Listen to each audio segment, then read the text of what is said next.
Uh,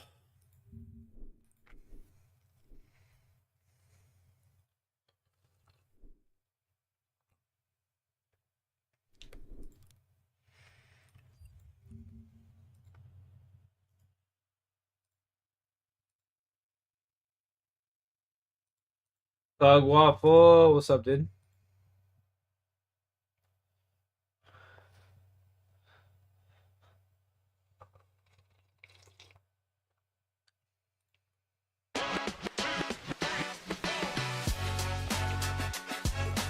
Everything's good. How are you, my man? Taking a break from zombies for the night? Yeah, I played Apex all day. Very close to an offensive foul. He was pushing like an offensive tackle. LeBron alone on an island. LeBron turns it and scores! Or they let him go. Let them go. LeBron's got 19. Under a minute to play. LeBron again. LeBron all the way. Scores! He's running over everybody. Yeah, single-handedly. I told you. There's a ton of contact. He's an equal opportunity guy. Yeah, Morant, he's got it. Back and forth we go in the final minute of the first half. Well, we have a technical here. It's on Jaw. It's on Jaw.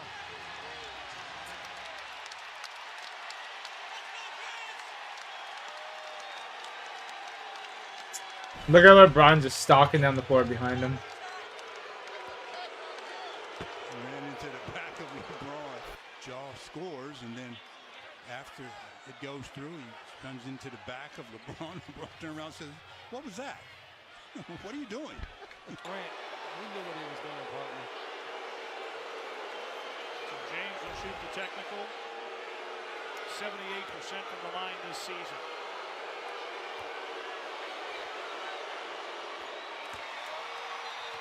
I'll tell you what. Like I said, he's playing with a different set of rules. This is a lot of physicality, he said, in his basketball.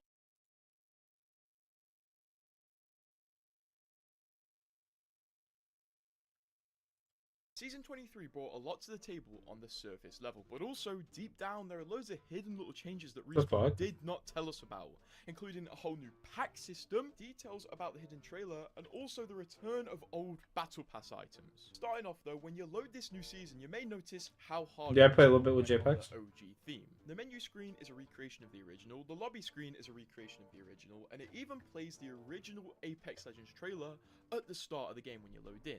Also, the actual trailer for this season remixed the absolute banger used in the Season 0 trailers. You know, the one that goes, "This is what Legends are made of." And they've leaned that hard into the OG mode, you can't play any of the modes apart from Ranked right now, which means you can't currently experience any of the Rift relics that have been added to the game with the new season, like the EPG or the Titanfall perks that have been added.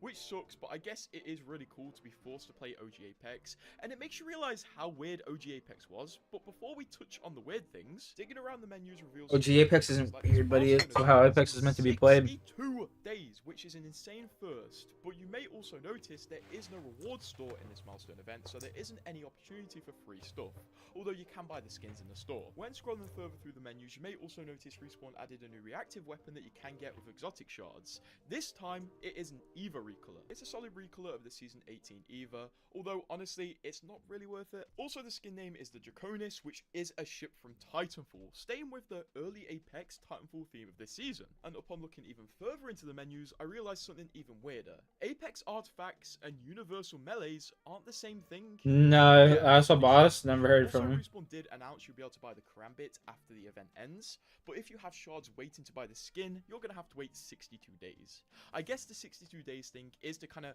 make people buy the skin through the milestone event, which costs them way more, because they don't want to wait 62 days to spend their heirloom shards. It's pretty cheeky if you ask me. Also, the cost to upgrade the Serpent Sting is 10 exotic shards and it's 20 on the Karambit. God, I love how much these guys want to make money. It's admirable how much Respawn want to make money out of this game. Because once again, if I scroll even further into the game's menus, there is a launch skin for Lifeline Reborn. It's pretty solid, but pretty expensive, and it gets even more insane, I swear, because if I scroll even further into the store, bear in mind this is the first day of the season, there are 3 new types of packs that cost $5 each. These packs are called Retro Packs, and they were announced More in the patch pets? notes, but this Trying. doesn't work. Retro Packs are packs with a very limited pool of items directly taken from old battle passes or collection events. So currently in the store, we do have a Season 11 Retro Pack, which does drop Season 11 Battle Pass items, and also 2 Event Retro Packs, which drop packs specifically from these events. You can actually view what the packs have chances of dropping by pressing this button here, so it is transparent, but honestly, it's insane how many ways Respawn find to make money out of the game.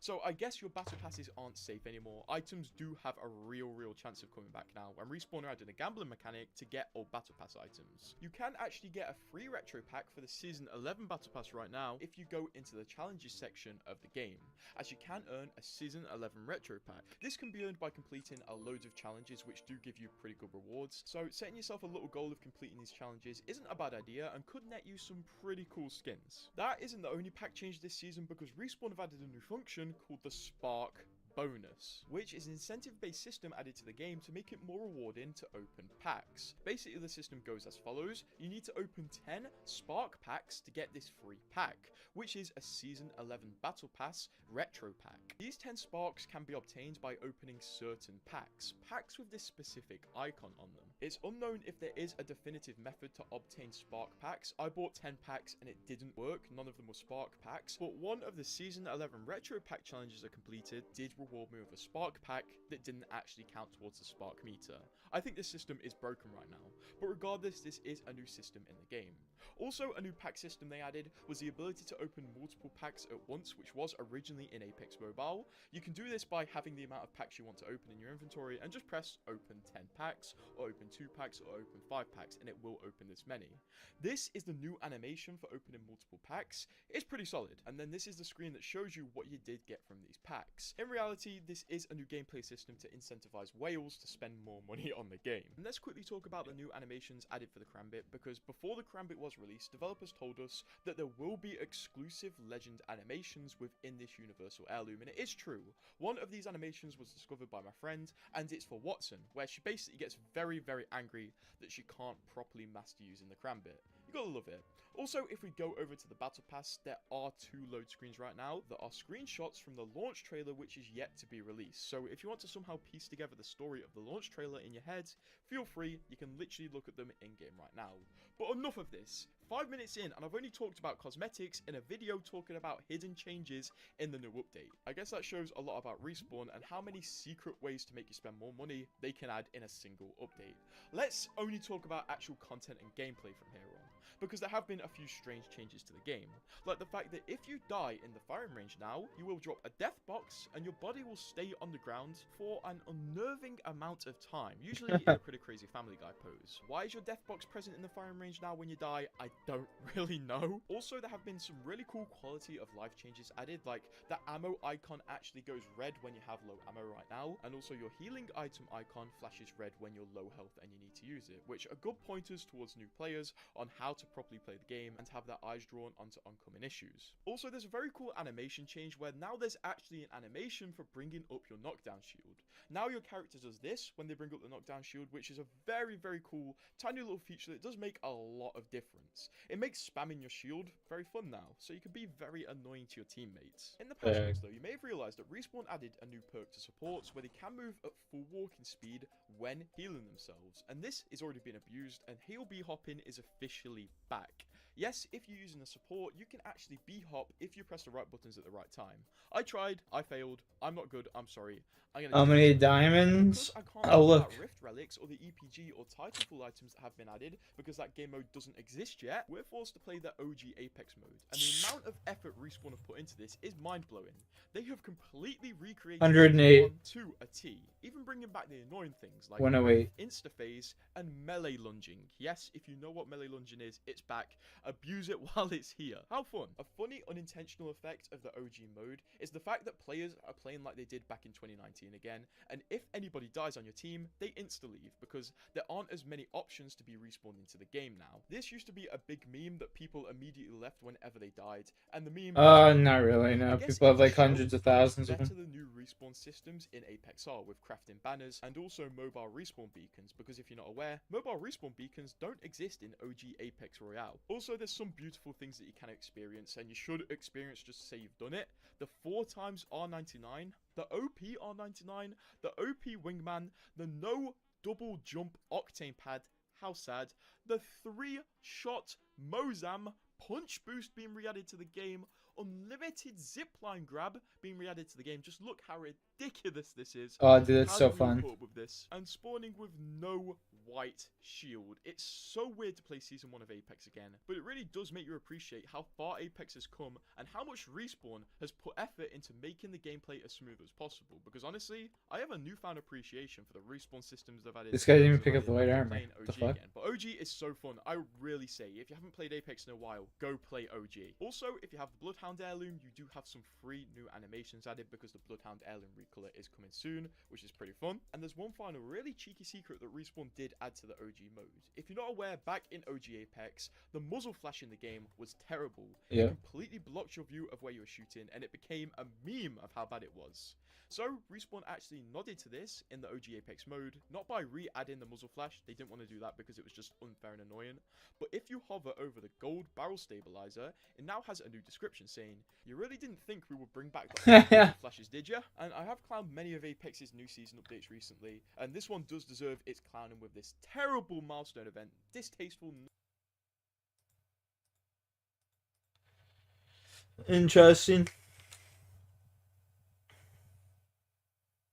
Interesting. Chaos and caffeine. More like chaos and cocaine. Ah, man.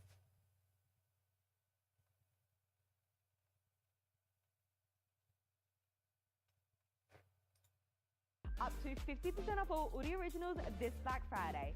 This is an offer you do not want to miss out on, and start Moving, we got some breaking news to report. Just came down based on that Embiid story about the altercation with the reporter this past weekend. NBA announced they have suspended Joel Embiid for 3 games for that altercation with Sixers beat reporter Marcus Hayes in the locker room over the weekend. The NBA or the Sixers did? The National Basketball Association. NBA head of basketball ops Joe Dumars said in a statement, "Mutual respect is paramount to the relationship between players and media in the NBA. While we understand Joel was offended by the personal nature of the original version of the reporter's column, interactions must remain professional on both sides and can never turn physical." Did the reporter get suspended? We have no word on the reporter. Did they revoke his media credentials? Yeah, because it don't matter. They put it out there like, yeah, it's all him. It ain't got nothing to do with the other side. So 3-game suspension, a fair punishment for Embiid for his actions? No. You do not agree with it? No, because the team put him at risk, man. So I'm gonna stand on that, man. Like, I'm standing on that the Kevin, whatever his name is, he should not have had a media pass for Saturday, man. He should not have. Like, I'm gonna stand on that. Marcus Hayes. Yeah. Marcus, Kevin, Marcus, Eltward, whatever his goddamn name is. He should not have had a media pass. This is very, very... Does he keep killing me? 3 games count. He keeps fucking me up, that's for damn For sure. that loopholes, I would just be like, "Hey, Joel's ready to go right now." Right now. Cleared. Yeah, like Do my 3 right now while I'm doing this. Tomorrow. Yeah, and I'm gonna be honest. I'm gonna be honest. Do it on this road trip. We're gonna have to talk about you actually taking this money from me. You definitely should appeal it. Like, Maybe the bow is better. What I'm saying is because I kill him faster with this though. you the NBA. You said 3 games. I'm like willing to risk it. Plus, I can get some more melee experience this way. Game check. You write my check. Game checks. Just 3 game checks. So Where's the union? So I'm not looking Oh, at you. no. I'm looking at hey, boss man. So you suspending you're not gonna give my money? Okay. There are gonna be 3 games where I'm healthy and I'm getting my check back. Can you take your questions? Yeah, Where's I eat this Embiid? food. I used to have a problem with the organization when they did that, right? Let's say, I remember I'm talking to Ernie Field, and we used to do the idea, you know, Oh, petty, shit. it was just stupid fines, right? I didn't bring my shield with me. $2,500 here, right? You late on the bus, or you're 1 minute late, we're gonna fine you 5,000. And I said, what is the point? It's not enough money to change the behavior. It's enough money to piss me off. Keep doing it. Right? You keep fucking with me. Right? You're sitting there, I got fine notes on my chair for something like, what the fuck is this? Right? And I remember we had Ted Tapscott. And he was like, yeah, I'm fining you. I said, I don't give a fuck what you do with that. I know it better not be out of my check. Right? You can write this slip all you want, send it up there. I know one thing, they better not take it out of my check. Because I get paid per game, and there's going to be a game where I'm going to be plus. There's going to be my ankle hurt, right? So stop playing, right? You know what I mean? Stop playing with people, man. Right? The league, this is not your problem. Then remember I said, if I'm the team, I'm coming in first. I'm with you. Right? This is... Does it drop loot? Oh yeah, he dropping loot. You have to understand there's two entities. There's your team, and then there's I'm the dead here. NBA. You have to always beat the NBA to the punch because they don't have your best interest. Right? So if this happened in my locker room, hey, 76ers are going to suspend him for 3 games. So y'all don't have to say it. Once I penalize him, you can't come in now. Did the 2 games. Right? You can't do nothing. I'm going to give him 2-3 games, right? Hey, we'll figure that shit out anywhere, but I just said it for the press. I'm not fining you.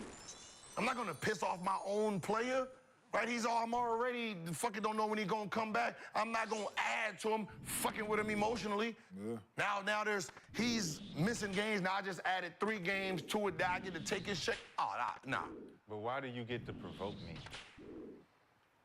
Why do you get... I need to get better at it, you know what I mean? Once I get Bear don't get to knock once I get better at it, I'll be chilling. I'm so confused. Part of the job. We Oop.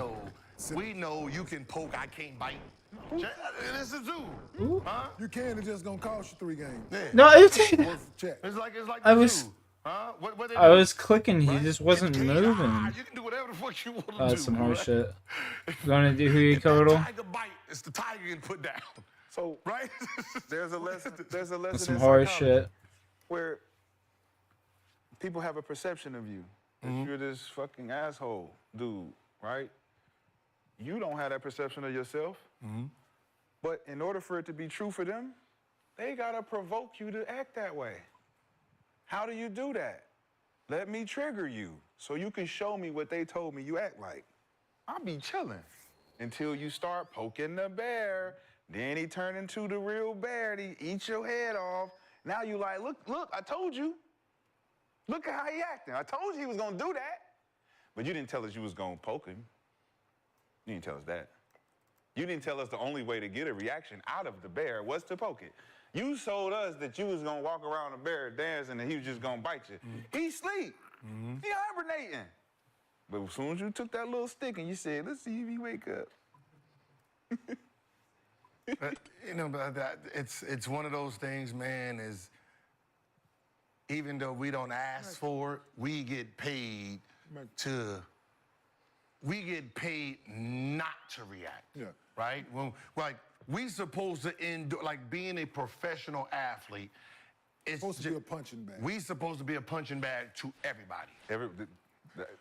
Women too. Yeah. Yo, let me ask you. Right? Hey, fans come in there, they want say anything to me. I gotta just take fans want to throw some shit on us and do all this, and it's the dunk tank. Yep. That's what you gotta sit there and wait till they dunk you. It's the dunk tank. That's crazy. Right? Think about it. If a fan came up and slapped you, you suing? No, you got to take the hit and keep on moving, do all this shit. That's what they expect. You pinching it.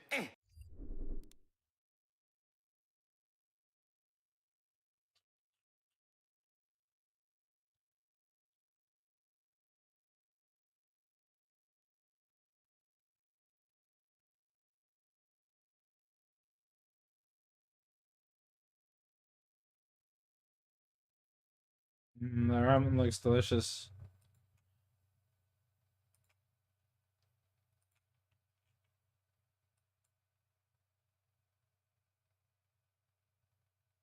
I should be doing thralls.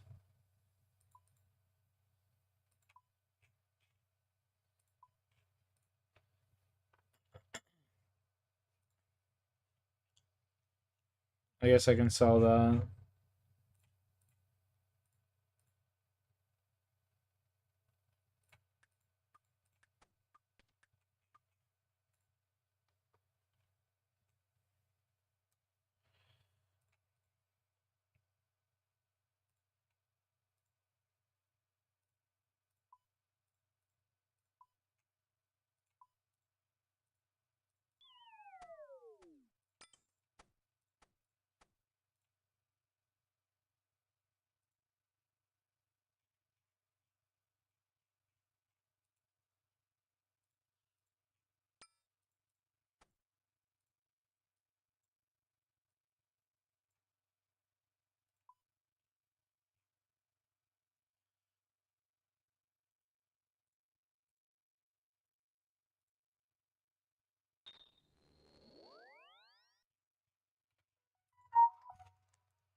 Raining boobies.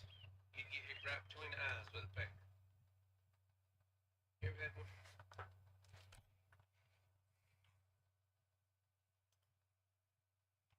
Longbow, one trim. Okay.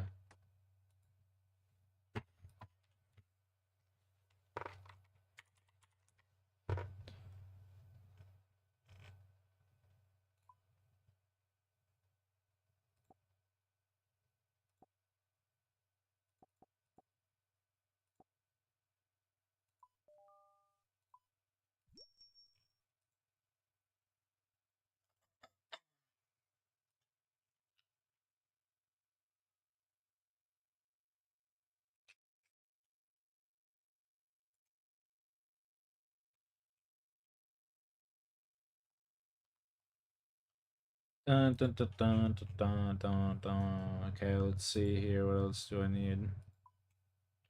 Divine potions. I think that's it.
Let's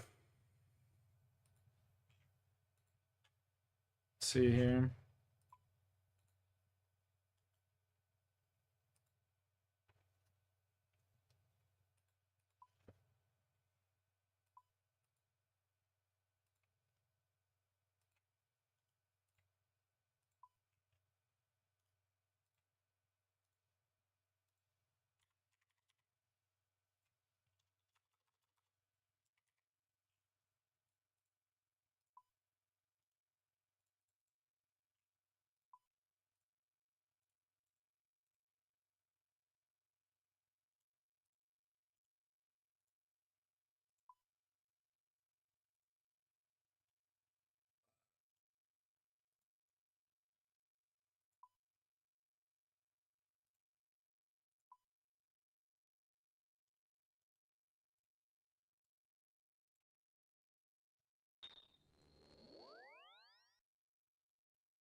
The fuck is this horse shit?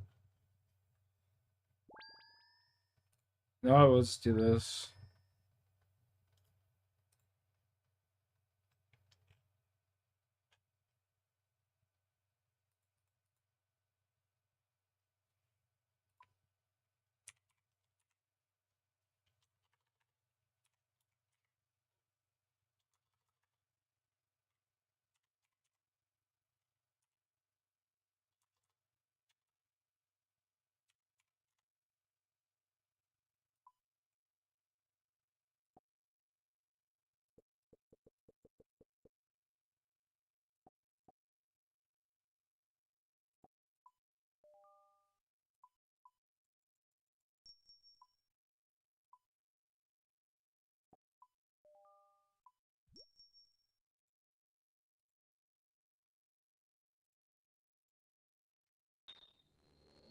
No, I'm fucking retarded, dude. Oh my good golly gosh.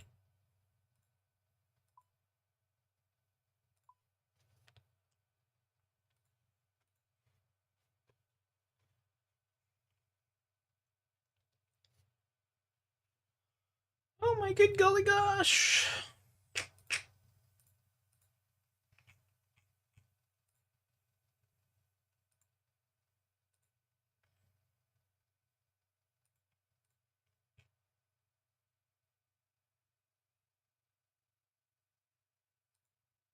Good evening. It was a scene right out of an action-packed Hollywood movie. Bloody gun battles between cops and robbers on the streets of suburban Los Angeles today. He must have fired over 500 rounds. I mean, unbelievable. It was like a war zone, and he just kept doing it, and the cops were all pinned down. One of them was bleeding pretty bad. Guys walked in, they looked like they were RoboCop. I mean, they were so heavily armed, and they looked dangerous. The one weapon that we've identified can go through a bulletproof vest at 200 yards. These are very organized, brutal bank robbery suspects. They're killers. The North Hollywood Shootout. It is the story of a bank robbery that went very, very wrong. A surrealist holdup worthy of a movie scene, or should I say, worthy of an open-world video game. What happened in Los Angeles on the morning of February 28, 1997, was actually real.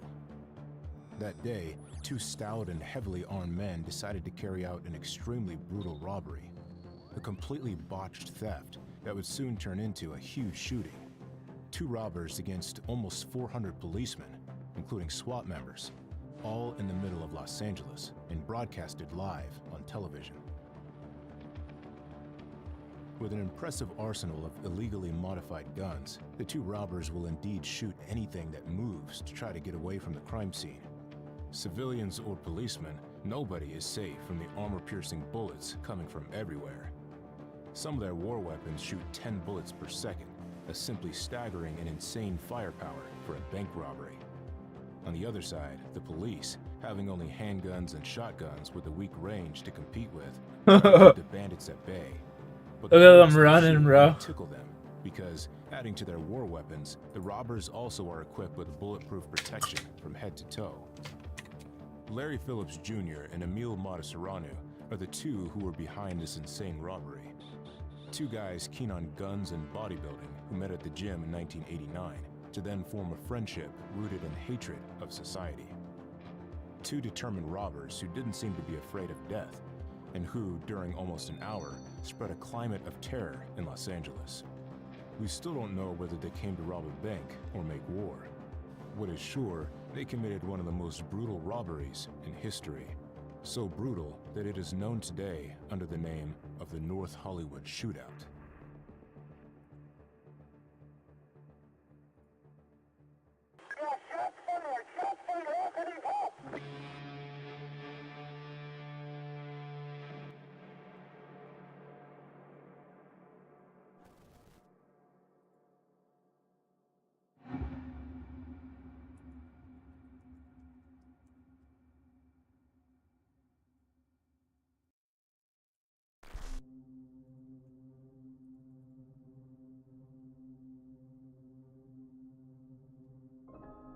Thinking back to bank robberies in the USA, we think of the 1930s. Babyface Nelson. John Dillinger, Babyface Nelson, Pretty Boy Floyd, and Bonnie and Clyde.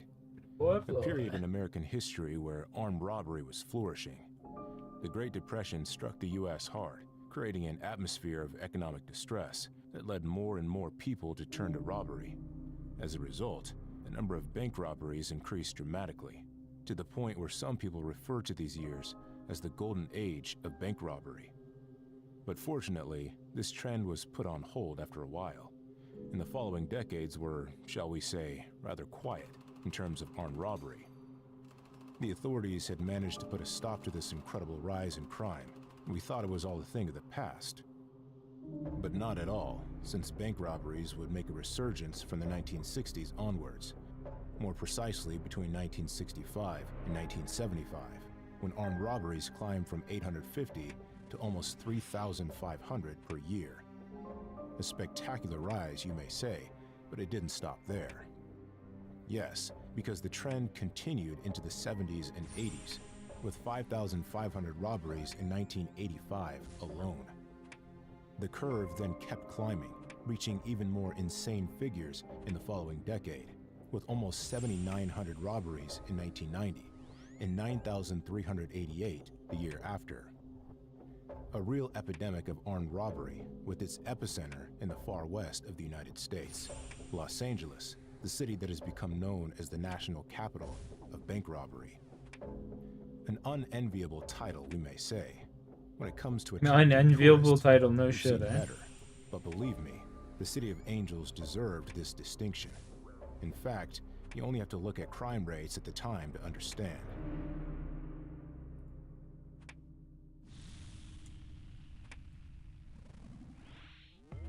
Remember when I told you that 1991 recorded over 9,300 robberies?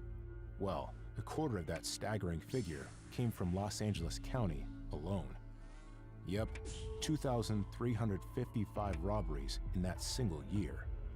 Worse, it's not even the highest total the city has ever recorded, because we still have 1992, when the peak was reached this time, with 2,641 armed robberies. That's roughly 7 bank robberies a day, or one every hour. Just imagine. Moreover, there were so many Bobby Boy, in the what's up, 90s man? that Hollywood took an interest in the phenomenon, producing some of the greatest bank robbery films set in Southern California. Point Break, actually, released in 1991, and above all, the benchmark in bank robbery films, How you been? released in 1995, Heat. At the time, Los Angeles was suffering from an ever-increasing number of robberies. What do you think? If the rates were alarming, what was even more so was the brutal violence with which gangsters operated during these armed robberies. Most of them were equipped as if they were going to war. Machine guns, assault rifles, bulletproof vests.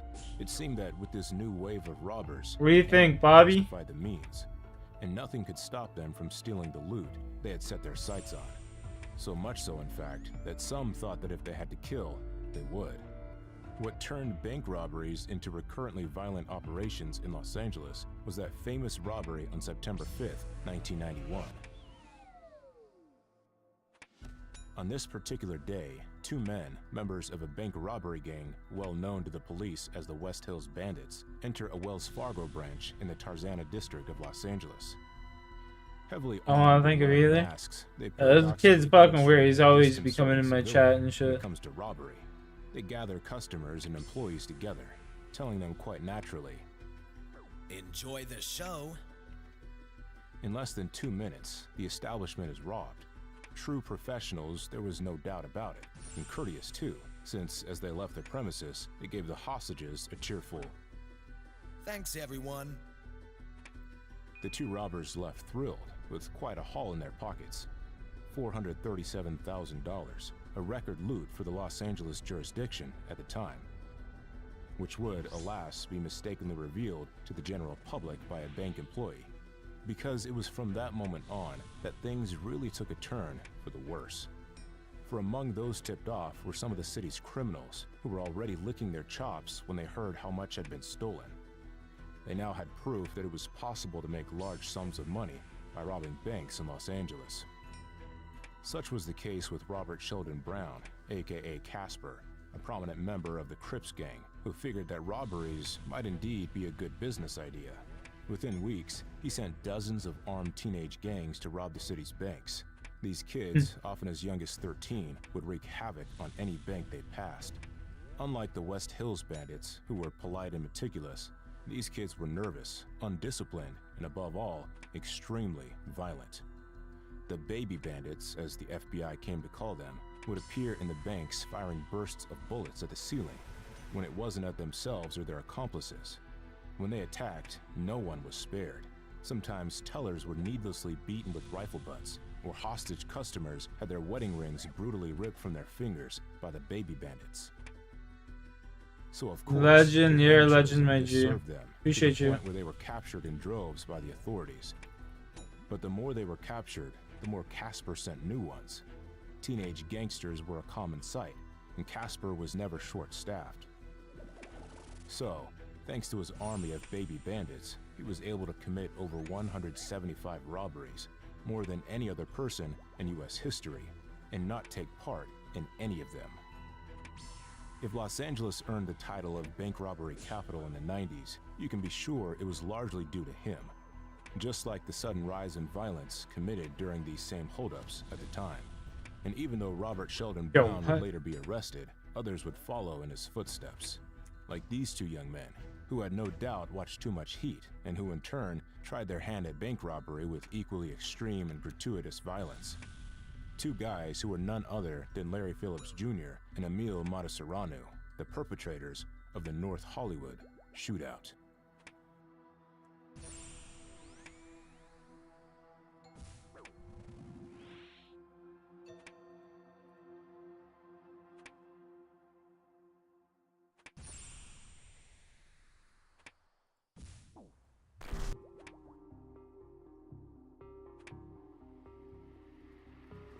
We're in the mid-90s, and the heyday of armed robbery seems to be over.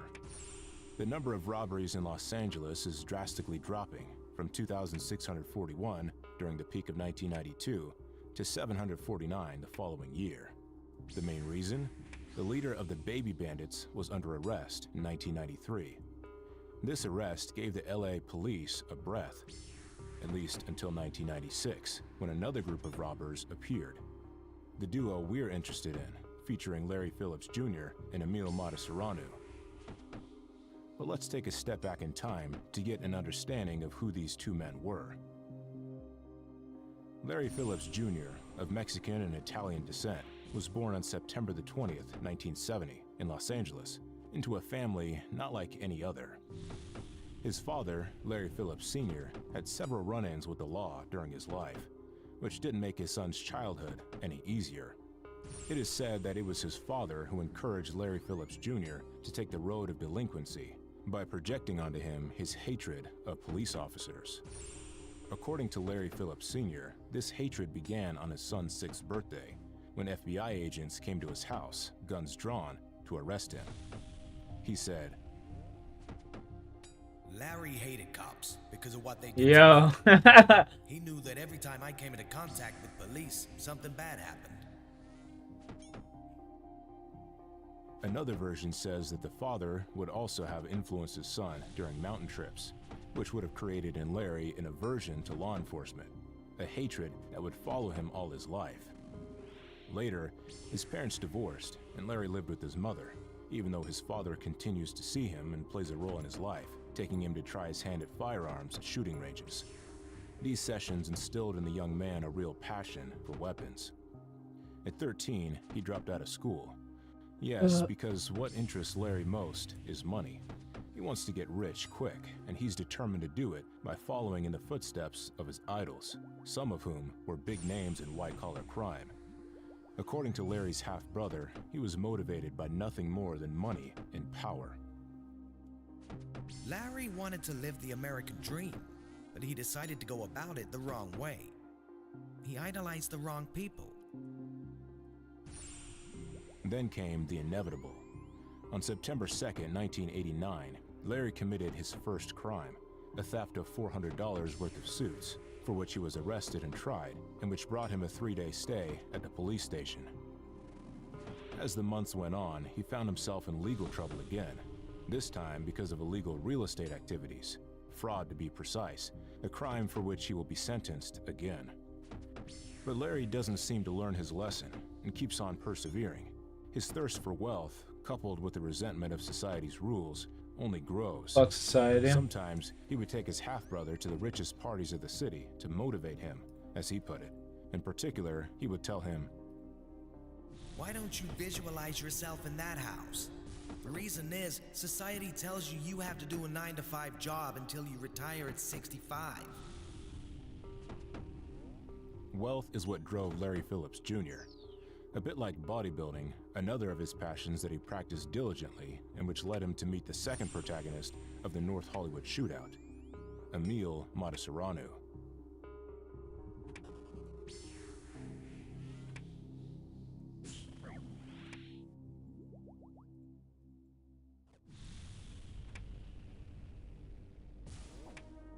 Gold's Gym in Venice Beach is where Larry and Emil first met.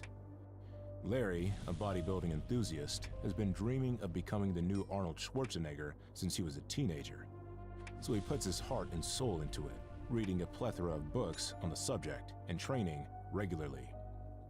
Unfortunately, not everyone can become a bodybuilding star. Genetics playing a large part, Larry realizes that his dream will remain forever out of reach and puts an end to his ambition to become Mr. Olympia.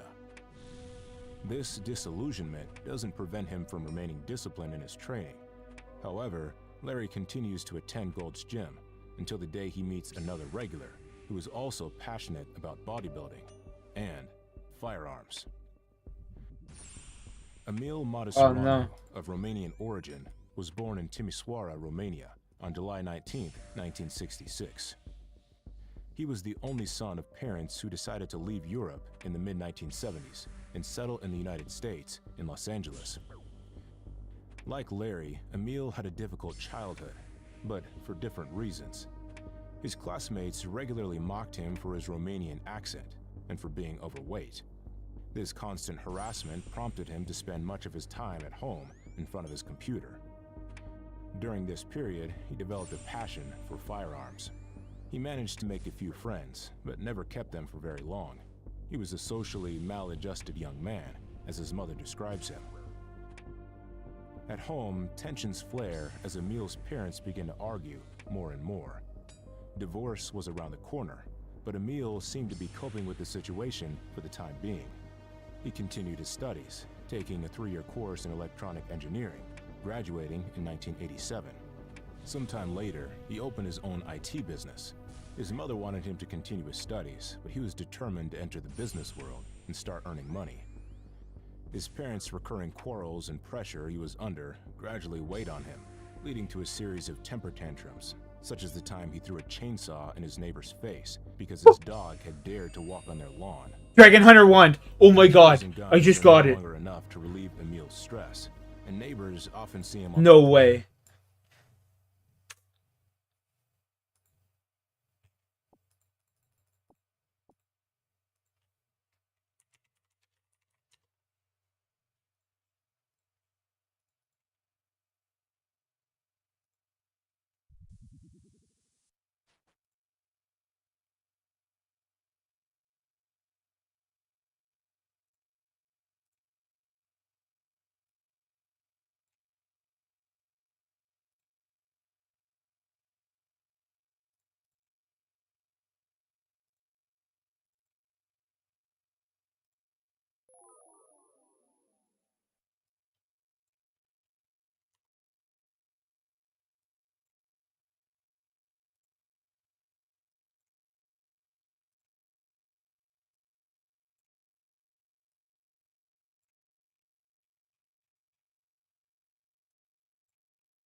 Oh, yeah, for Mike to demolish him? Yeah, for real.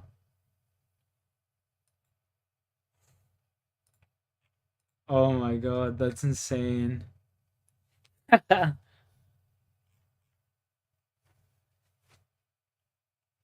That's sick. Oh, let's go sell that. We made some bank tonight, boys. Holy shit. Let's go.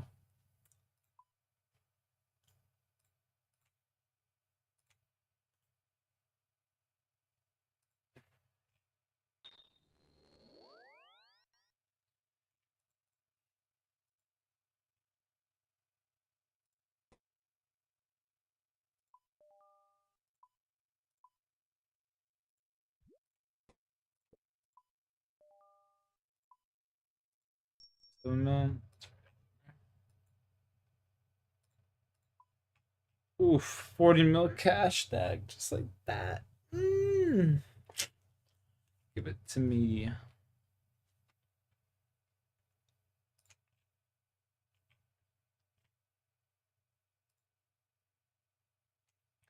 Kiwi Kodal, bro. Holy shit, that's huge.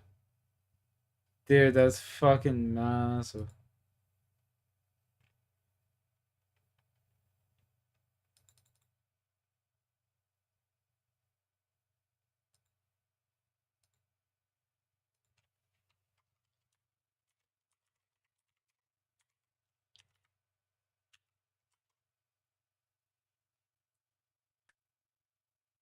$115 KC.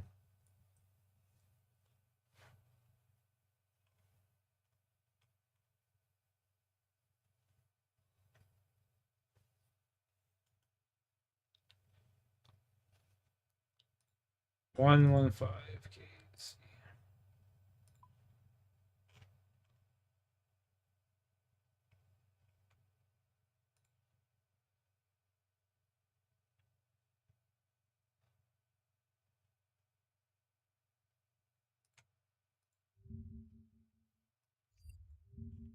One in 207 draw.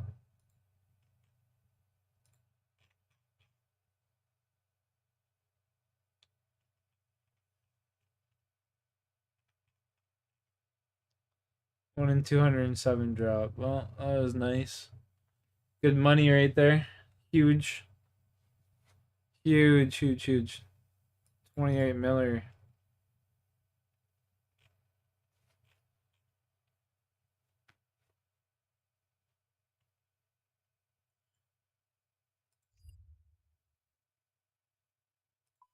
$40 mil. I think we go invest all that $40 mil, bro. It was straight into construction.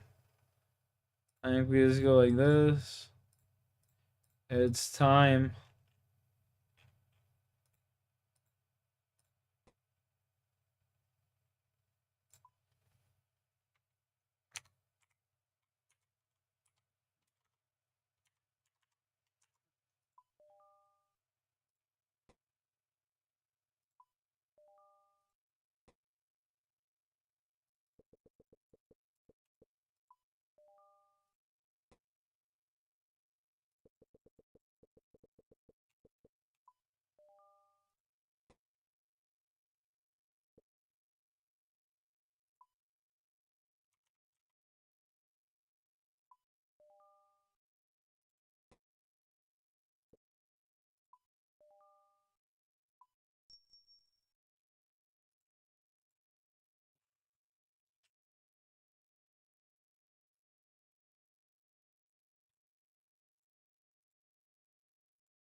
We got 46 mil to spend on construction. Holy shit, let's go. It's huge.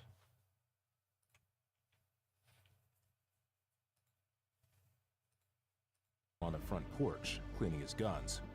The need to channel his anger leads him to another passion, which initially causes him to lose over 100 pounds. Yeah, it's huge. I can't believe it's got Hugo fucking Dragon Ball.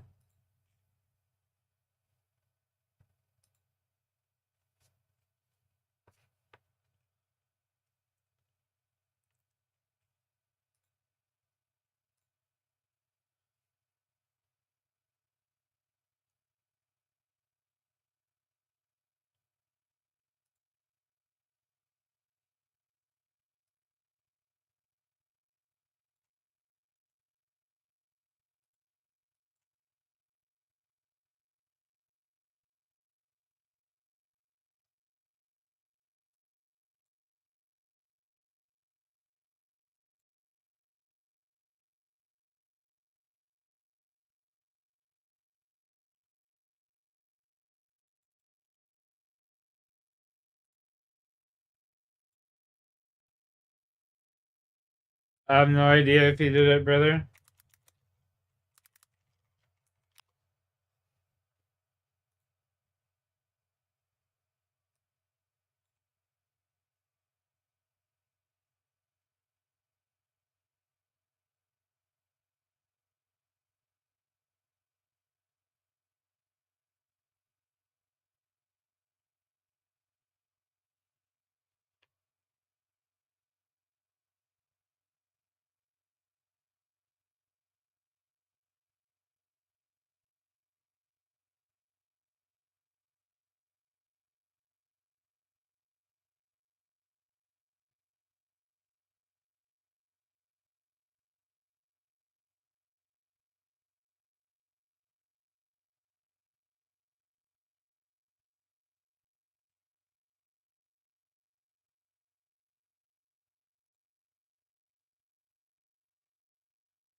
Pounds, but also leads him to meet his future partner in crime, Larry.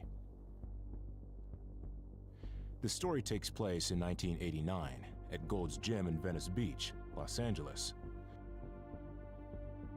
Emil, who trains there regularly, meets a man who will dramatically change his life. A young man who, like him, enjoys lifting weights and guns, who will soon embark with him on a frenzied crime spree. Yes, because it's Larry who's clearly going to emerge as the leader in this new friendship, to the point where he manipulates Emil psychologically, because according to Larry's half-brother, Emil was just a follower. I guess we gotta go back for the back-to-back. Can't imagine how manipulative my brother was. He tried to break your mind down and then build it up again so that you would become one of his crew. This is how Larry controlled every aspect of Emil Matasarenu's life. He most likely told him about his resentment towards the police and society, and even went so far as to influence his choice of spouse. Emil had indeed returned to Romania in the early 1990s to bring his grandmother to the United States. He then used the opportunity to bring back a Romanian woman, whom he later married. Larry, for his part, was with a Hispanic woman. So it was this friendship that triggered the events that unfolded in North Hollywood on February 28, 1997. An ordinary friendship, but one that would soon turn into a murderous agreement. Los Angeles was clearly not ready for what was to come.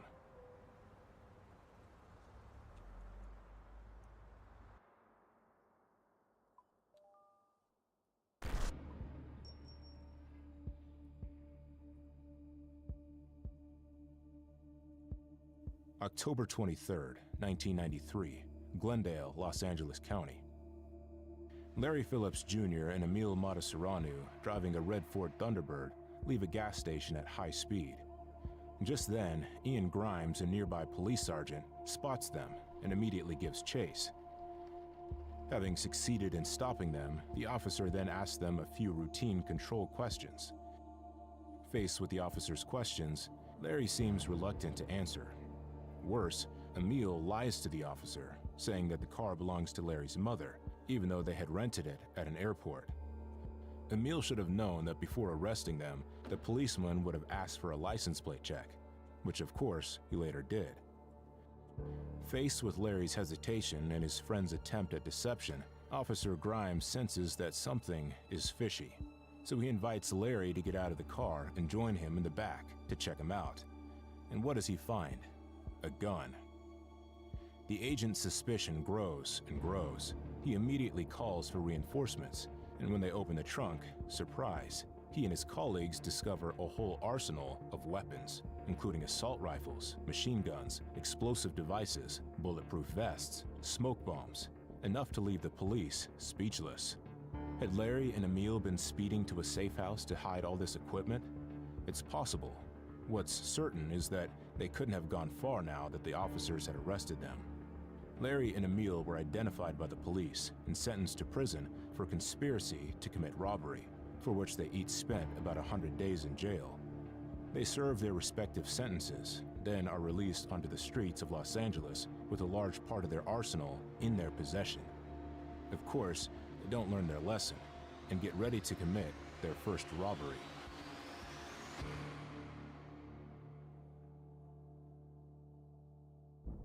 Their first armed robbery was a van holdup that took place in broad daylight on June 14, 1995, in the Winnetka district of Los Angeles.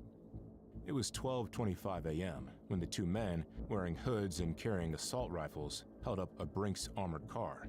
Inside were two security guards, including Herman Cook, a 51-year-old. Oh, 311 and died on Liberty Falls. I want to at least get to 255 at least. Worried. Orders one of the bandits. Yeah, I don't know. I'm not too interested in gunfire rounds in that game, honestly. A barrage of shots fired without warning at the armored car, in full view of a dozen witnesses.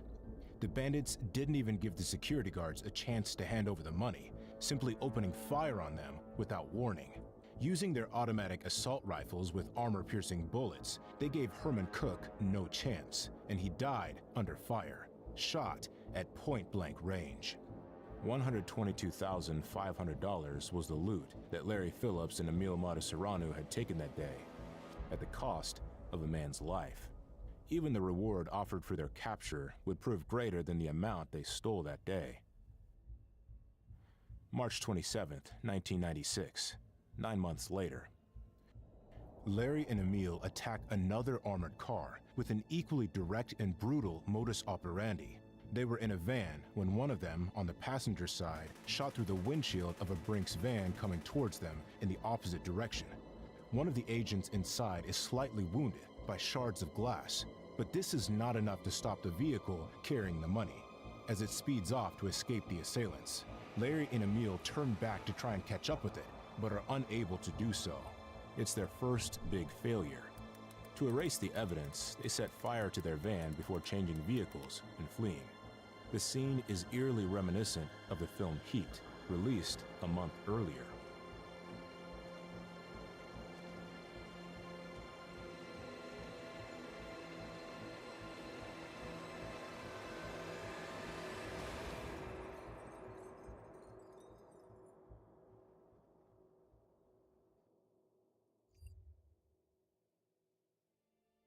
$14.99 needs to be updated. It's stupid. I think it's just because of the code in the game that's written. With another armed robbery. Gone were the armored vans. Now they decided to take the plunge and hit the banks. Their first target? A Bank of America branch in the Van Nuys district of Los Angeles.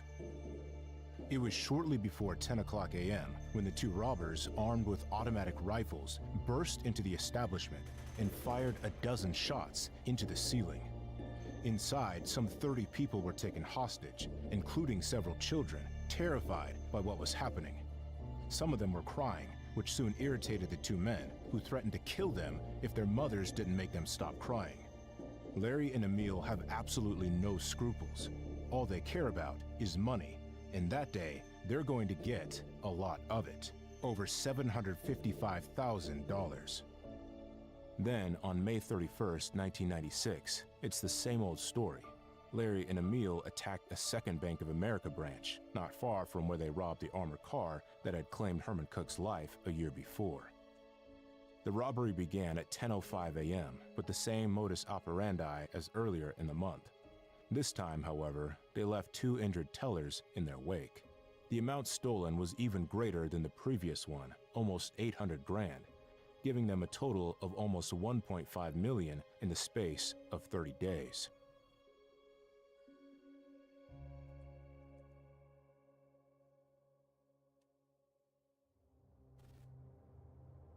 The investigators had been warned.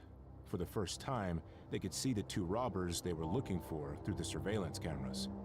2 hooded robbers with imposing, intimidating builds, walking slowly, assault rifles in hand. An atypical bank robber profile, and what especially jumps out at the FBI agents is the time taken by the duo to pull off the 2 robberies. 6 minutes for the first and 8 for the second, which is an eternity for bank robberies. In fact, it's as if they don't seem to be in any hurry when it comes to robbing, always keeping the same pace, even during the getaway. As if, in the end, it wasn't robbery itself that animated them, but the possible armed confrontation with the authorities. Maybe that was what they wanted to do after all. Well, if it was, they were in for a treat. Yeah, because we finally arrived at the holdup we're interested in. The one that will soon pit Larry Phillips Jr. and Emil Matasareanu against an armada of police officers in the middle of Los Angeles. The North Hollywood shootout was just around the corner.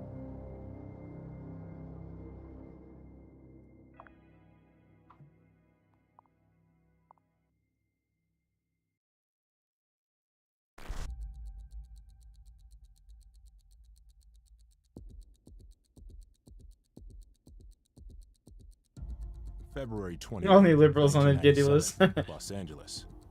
That morning, in the City of Angels, the weather was mild and clement. The blue sky over the city suggests a pleasant, sunny day. Just another winter's morning, you might say, for the residents of North Hollywood, who have no idea that their neighborhood will soon be the scene of one of the most violent urban shootouts in history. On Laurel Canyon Boulevard, 2 men in a white Chevrolet with heavily tinted windows speed down the road towards a bank in the North Hollywood neighborhood. Larry Phillips Jr. and Emil Matasareanu are ready for their next big heist. With them is an impressive arsenal, including several illegally modified weapons of war. Their tactical vests are overflowing with ammunition clips. Larry is carrying almost 20 kilograms of gear, including homemade bulletproof protection, which covers him from head to toe. Emil, more lightly equipped, takes only a metal ballistic plate to protect his vital organs. Sometime earlier, they had swallowed tranquilizers to reduce the stress of going into action. 9:11 a.m., the duo gradually approached their target, a Bank of America branch in North Hollywood. The car parks, but surprisingly, the robbers position it facing the wall. A curious strategy, given that parking in reverse would have enabled them to escape more quickly. No matter, the robbery is about to begin. Larry and Emil put on their hoods and sunglasses. Larry does a quick check on the police scanner, which he illegally possesses, and then it's off. It's 9:17 a.m. when the 2 men exit the vehicle, one after the other. Their watches are set to 8 minutes, the time they estimate before the police intervene.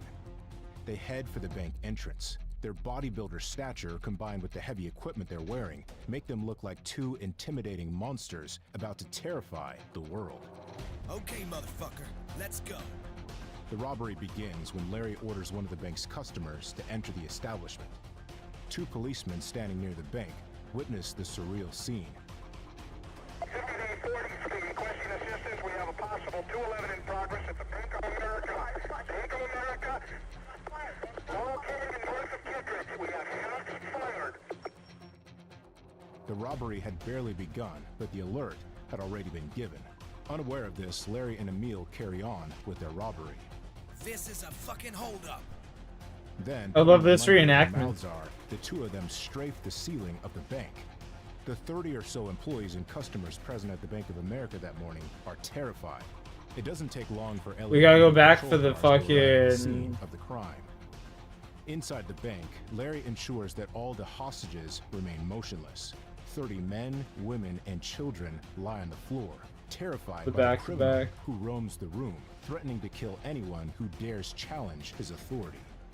Meanwhile, Emil is busy collecting the money. He then hits a 79-year-old lady who doesn't obey quickly enough with a backhand to the head, then fires a dozen shots at the security door of the ticket office.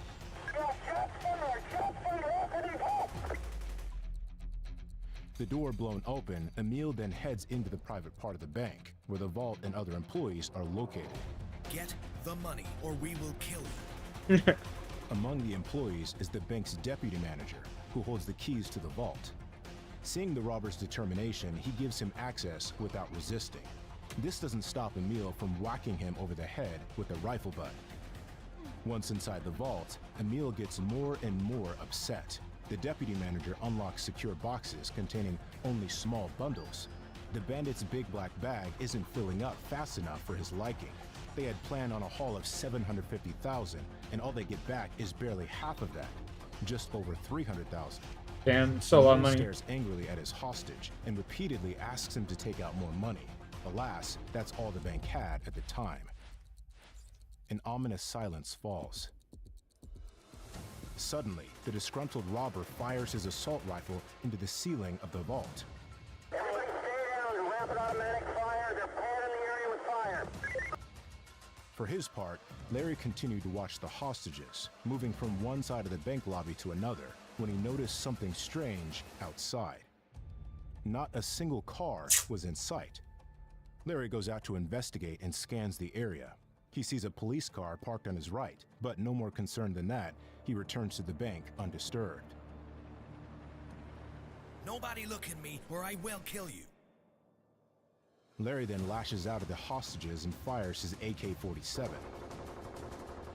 By this time, the police have surrounded the bank. Taking cover behind their vehicles, they're ready for the criminals. Or so they think. As it turns out, their handguns and short-range shotguns will be ineffective. Back in the bank, Emil and Larry are disappointed. The loot of $303,305 is clearly not enough.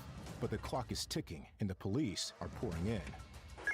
L40, be advised, I got two witnesses over here say there's possibly 2 or 3 suspects inside, possible AK-47s or wearing ski masks and dark clothing.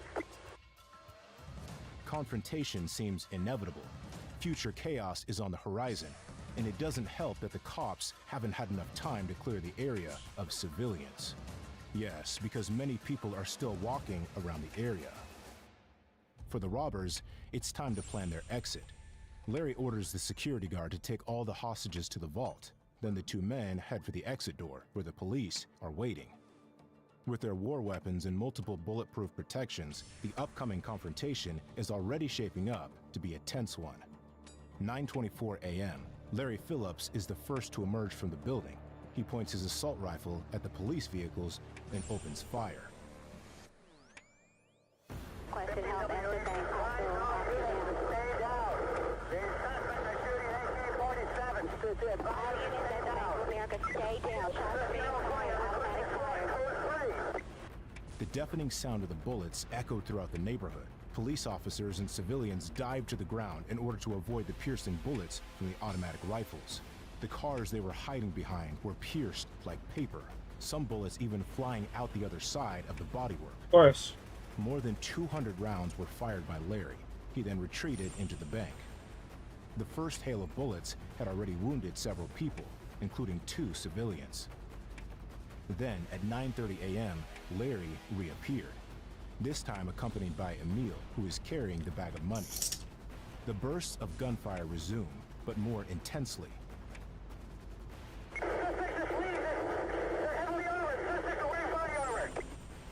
John Caparelli, a police officer present that day, remembers, A single fully automatic AK-47 makes a whole lot of noise, but when Matasariano joined his cohort in the lobby, the sound of too became the stuff of nightmares. It was the Devil's Symphony, and something that stayed with me even to this day.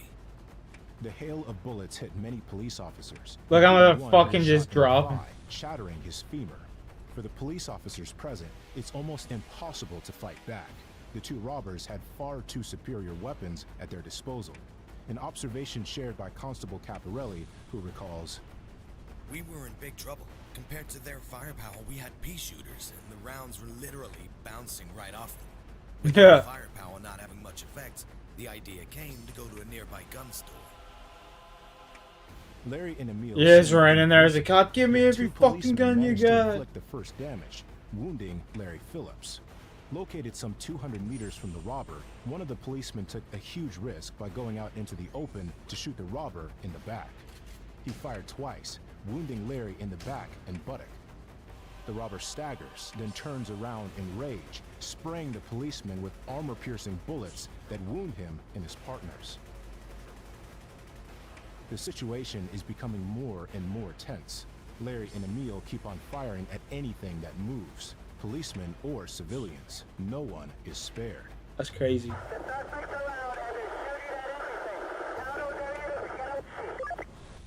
The robbers then want to secure their loot. To do so, Emil fires continuously to cover his sidekick, who heads for the car with a money bag containing 3 anti-theft devices. Suddenly, the system activates and explodes, covering all the wads of cash in red ink. Larry and Emil could kiss their 300 grand goodbye. The confrontation goes on, and surprisingly, the two bandits don't seem to want to run away. Indeed, they go so far as to attempt to break into an automatic teller machine outside the bank.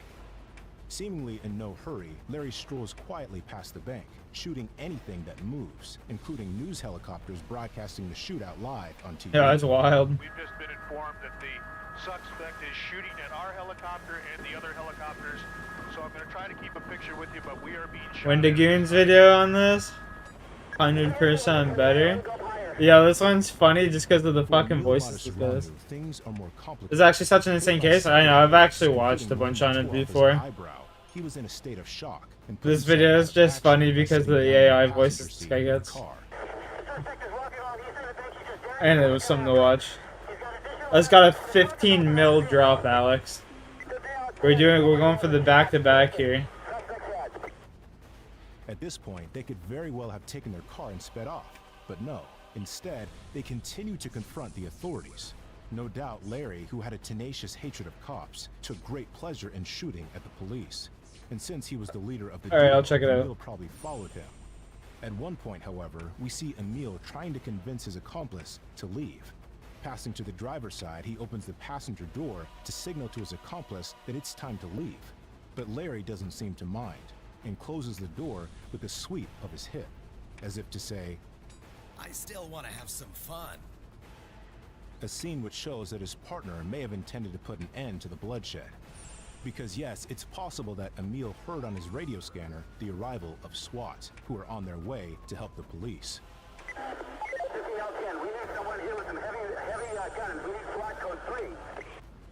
And confronting SWAT was another matter.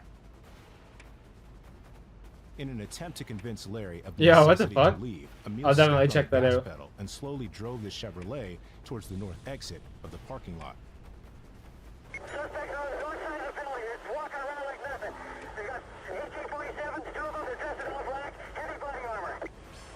Larry follows on foot and continues to shoot at the targets around him. Do not stop it. They've got automatic weapons. There's nothing we have that can stop them. I love these desperate calls from the Behind police. semi-trailer, while Emil, still driving the car, These people are probably like so fucking scared. once and for all. Except that Larry is unwilling to answer his calls, busy repairing his gun, which has jammed in the meantime. That's when a police officer, positioned right in front of the trailer, sees Emil Matasauranu and starts shooting. The bullet passes through the driver's window and just a few centimeters from Matasauranu's face. Startled, Matasauranu hits the gas pedal and pulls hard on the steering wheel, practically lying down on the front seats to avoid the shots. Larry is now alone. Kneeling in the back of the truck, he still tries to unblock his gun, in vain. Officer Caparelli, stationed up the street from Larry, handgun in hand and exposed, fires at the assailant, then quickly escapes to avoid the Kalashnikov bursts. What he doesn't know is that Larry's gun is jammed, preventing the robber from firing back. Agent Caparelli continued to shoot at Larry, who began to flinch. A bullet hits him in the right clavicle artery, Just shot for a second. causing a Oh, severe man. wound. In response, Larry pulled out his Beretta pistol and counterattacked. when suddenly another policeman hit him on the right hand, causing him to drop his pistol. He picks it up from the ground, places the barrel under his chin, and pulls the trigger one last time. 9:56 a.m., the first assailant in the North Hollywood shootout is dead. I wonder what the other guy is sitting there thinking. Meanwhile, Emil, whose car has both rear tires punctured and the windshield covered with bullet holes, tries to steal another vehicle to escape. For several minutes, he tries to steal every car he comes across, but the first two carjackings fail. In one of them, how did they he's seen fail leaving in the direction of bother Larry, him? who lies 3 blocks to the east, dead, surrounded by policemen. Emil taps his chest twice, as if to bid him a final farewell. Emil then attempts to steal a third vehicle, and this is it. A beige Jeep arrives in the opposite direction and is blocked by the criminal's white Chevrolet, which shoots out the driver's windshield. The driver of the pickup, hit by shrapnel in the arm and face, doesn't try to understand. He flees immediately. That man grew up in Compton, you could tell. Emil now has a way out. He transfers his weapons and ammunition to the pickup, then tries to start the car. Problem, it wouldn't start. The driver had activated the kill switch. They called it like Dead Man's Way. Then a police patrol car. Yeah, I'll definitely with 3 check it SWAT out, team members Alex. On board, arrives at full speed and pulls up in front of the pickup where Emil I'll is sitting, definitely check still trying to start. We try and get this back-to-back Seeing the police fucking 20 mil arrive, drop. Emil If we get this immediately back-to-back leaves the 20 mil store drop, I'm a and shit. positions himself in the back of his Chevrolet, ready to face the SWAT team. Little less than 30 10 mil drop, meters away. basically. For the first time, the confrontation is one of equal firepower, with the officers armed with assault rifles. Escape seems compromised for the fugitive, but that doesn't stop him from continuing the fight. Cornered behind his car, however, he is quickly overtaken by the bursts of SWAT bullets flying everywhere. Emil Imagine tries just to chilling in hide one of these blindly, houses. but most of the bullets land in his own windshield and on the open trunk of the car. The police continue to fire at Emil, who is shot several times in the chest. But Emil is still alive. Seeing the assailant still crouching and in firing position, the SWAT agents then had the good idea to aim at his unprotected legs. The shots fly off and hit Emil several times. With his legs riddled with bullets, Emil no longer had the strength to continue. He was hit 29 times and lost a lot of blood. The SWAT officers put him on his stomach and handcuffed him. Emil, smiling, then still has the strength to utter a few obscenities and even taunts them, saying, "Shoot me in the fucking head." He bled to death on the pavement before the ambulance could arrive. The North Hollywood shootout was finally over. I bet you the cops didn't even give a fuck that he was bleeding out. They probably didn't do anything to save him. 44 minutes of terror. That's what the police and local residents lived through that morning. More than 1,700 shots were exchanged during the North Hollywood shootout, 1,100 of them on the robber side alone. That's one shot. Wait, he's so fucking hot from the shit. One of the cops put his barrel up to... 2 dead. Larry Phillips Jr. Really? Serrano. Oh, that's wild. A real miracle considering the violence of the event, which also injured 8 civilians and 12 police officers, 2 of them seriously, forcing them to end their careers. In addition, they get police cars paid. were destroyed, They're not and complaining. 85 civilian vehicles were hit. The hundreds of bullet holes in the walls reflected the horror of what had happened that morning. Now it was time for the cleanup. Finally, the North Hollywood shootout highlighted the glaring imbalance in firearms between police and criminals. All that shit came from the Police's cocaine trade. shotguns and handguns were clearly no match for the criminals' assault. All that rifles crack they and were bulletproof selling in the protection. fucking 80s, bro. This was done after the North Hollywood shootout, when the LAPD, followed by police departments across the U.S., were issued semi-automatic rifles to prevent further incidents of this But- type. Police would later discover that Larry Phillips had a copy of the film Heat in his home, a film that the 2 men probably used as inspiration for Really? robberies. That's wild. Firearms were also seized during the raids on Larry and Emil's homes, but most of the stolen money, around 1.5 Pretty ballsy million to from do it, previous just 2 people. robberies, was never recovered. A story that ends in mystery. That's the end of this incredible story. Thank you for following it to the end. Here we go.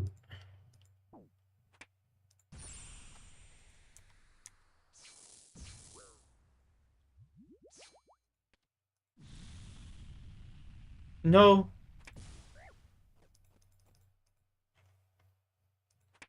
Okay, I gotta focus up here really hard. I can't die.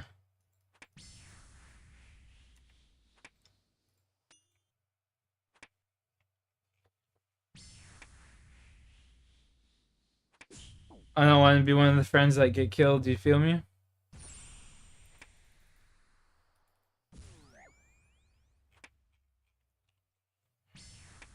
Go on. Attack the range. Kill him. One more hit. One more whack-a-mole. There we go. Air Orb, 80k. Dude, Hirikoto is definitely just a boss you do by yourself. Like, holy shit.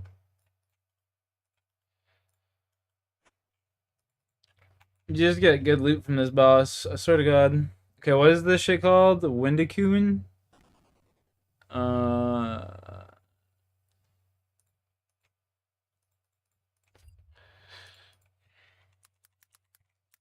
Windigoon.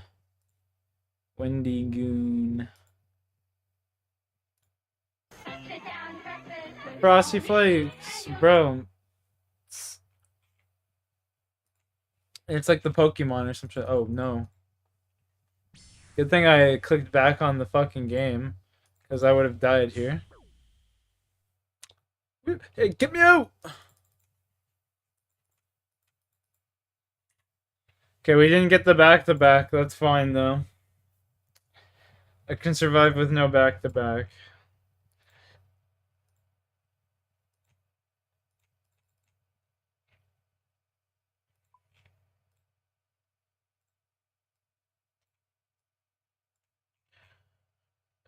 We go like 5, 1, and then boom, and then we go like this.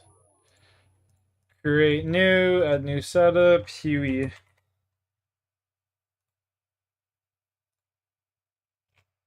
Where's Huey?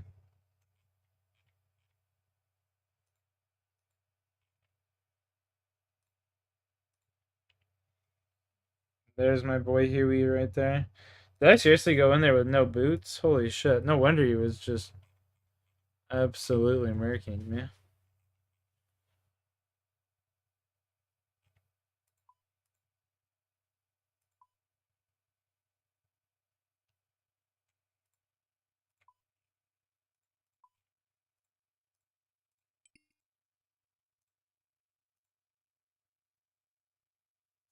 I'll put this on in a second. I just want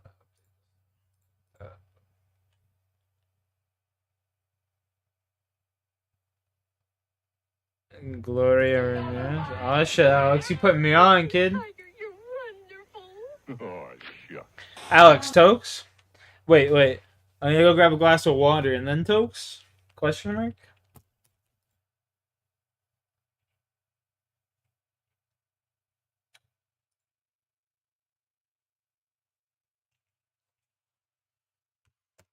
Okay.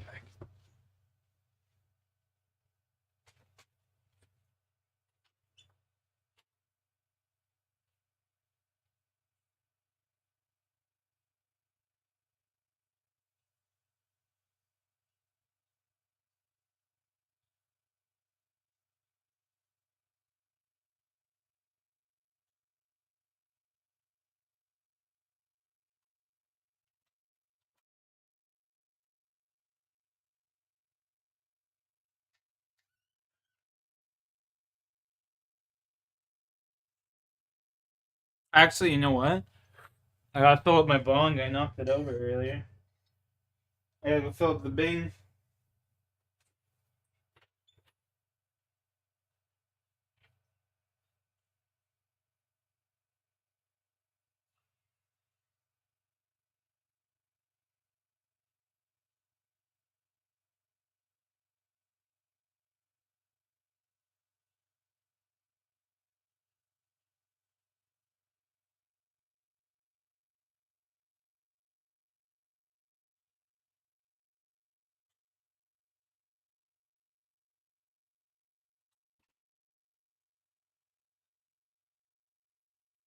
I need to get a carpet cleaner in my room. My room's starting to stink like a man. My room's starting to stink like a boy.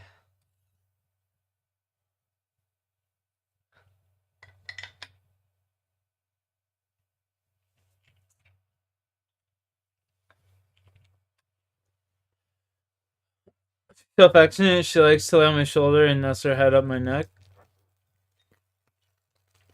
That's cute. And it's adorable.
Oh my.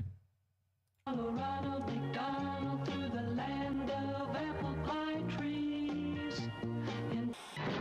the nicest thing about this Whirlpool automatic washer is that you can have it installed permanently, and then it doesn't roll on casters. We interrupt our regular program schedule to bring you the following special report. Where are the cameras? I want them to see this guy.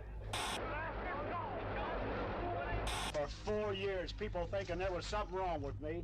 Anthony Karitsis is I think they were right, sir. I think they were right. holding the mortgage company executive hostage in his dynamite-rigged apartment. I've got a 12-gauge sawed-off automatic shotgun. I've got a definite right on the trigger. And if anybody yanks on me, yanks that gun, makes a foul move, we'll die right here. I'm a national hero. I don't know about that. On February the 8th, 1977, a man named Tony Karitsis would take Richard Hall, the director of Meridian Mortgage, hostage. Tony tied a shotgun armed with a tripwire to Richard's head and paraded him up and down the streets of Indianapolis. What would follow is a 63-hour standoff that would change the standards for legal systems. If I mind, like dogs, not cats, are Hello, everybody. cats Today, we're are gonna talk about the different story of the Dead Man's when Line, it comes to also I that shaved my for face, sure. which is probably more. They're night owls, those things. Sadly, the wife likes it, so you're going to be stuck with it for some time. This case is fascinating, and I don't think enough people talk about it. As a matter of fact, the only reason I know about it is because the FBI agent I interviewed for the Ted Kaczynski video told me to check it out. And not only did the bizarre details of the case make it so interesting, but the insane impact that it's had on culture and legal systems ever since. From the details of the Dead Man's Line mechanism itself, to the fact that someone can hold someone on hostage in front of reporters for 63 hours and not be stopped beforehand is incredible.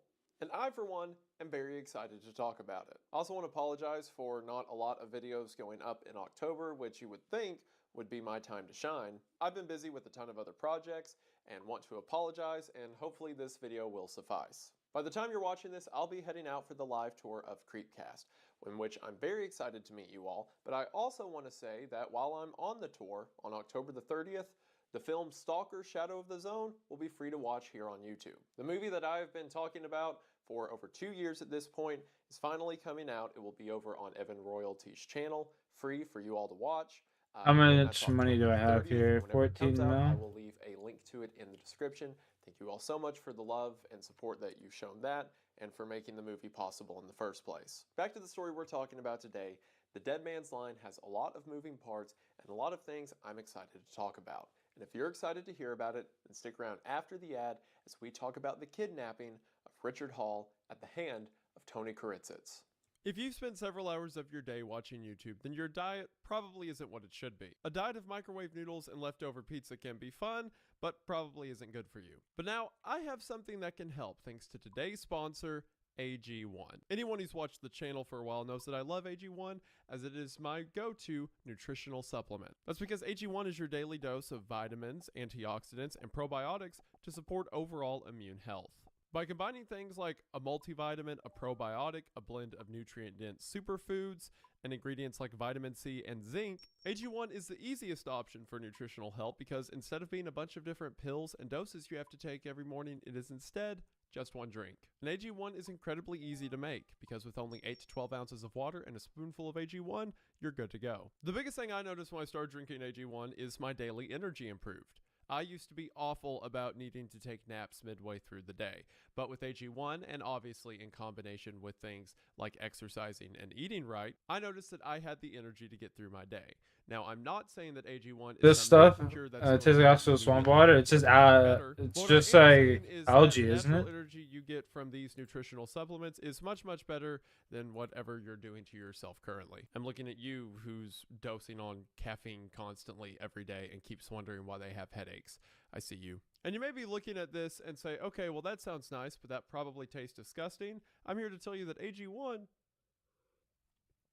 tastes just fine. Again, everything that in there's just like natural flavoring and mostly water, so it's not a very strong taste, but what taste it does have is just kind of like a naturally sweet flavor. So if you're interested in starting your day off right, then there's never been a better time to get in on this offer. That's because right now, if you head to the link in the description or scan the QR code at drinkag1.com/Wendigoon, along with your order of AG1, you will receive 2 free gifts. That includes 5 days worth of AG1 in their convenient travel packs, which means you get 5 bonus days of your AG1 on the go, as well as a bottle of vitamin D3 and It tastes like swamp water. That's why I took such a fat gulp. He definitely wouldn't lie. To get even more of the You wouldn't lie to me like that, Alex. Are you kidding me? No way. At the link in the description or the QR code to get in on this incredible offer today. Thank you all so much for watching the ad. Thank you so much to AG1 for sponsoring the video. It really does mean the most. Hope you all check them out. Link is in the description and the QR code, and we are back. You wouldn't lie to me. We're going to go ahead and get into it, but as always, thank you for watching. At 8 a.m. on the 4th floor of 129 East Market in downtown Indianapolis, Indiana, on February the 8th, 1977, Meridian Mortgage opened its doors for the day. As soon as it did, a man named Anthony Kuritzitz made his way into the front lobby of the mortgage office. This was no surprise to the receptionist out front, as Anthony had a mortgage with Meridian Mortgage and was often seen around the office. That morning, Tony walked in wearing a short-sleeved shirt and a cardigan with one arm. Oh, that shit's disgusting. That cereal stuff's disgusting.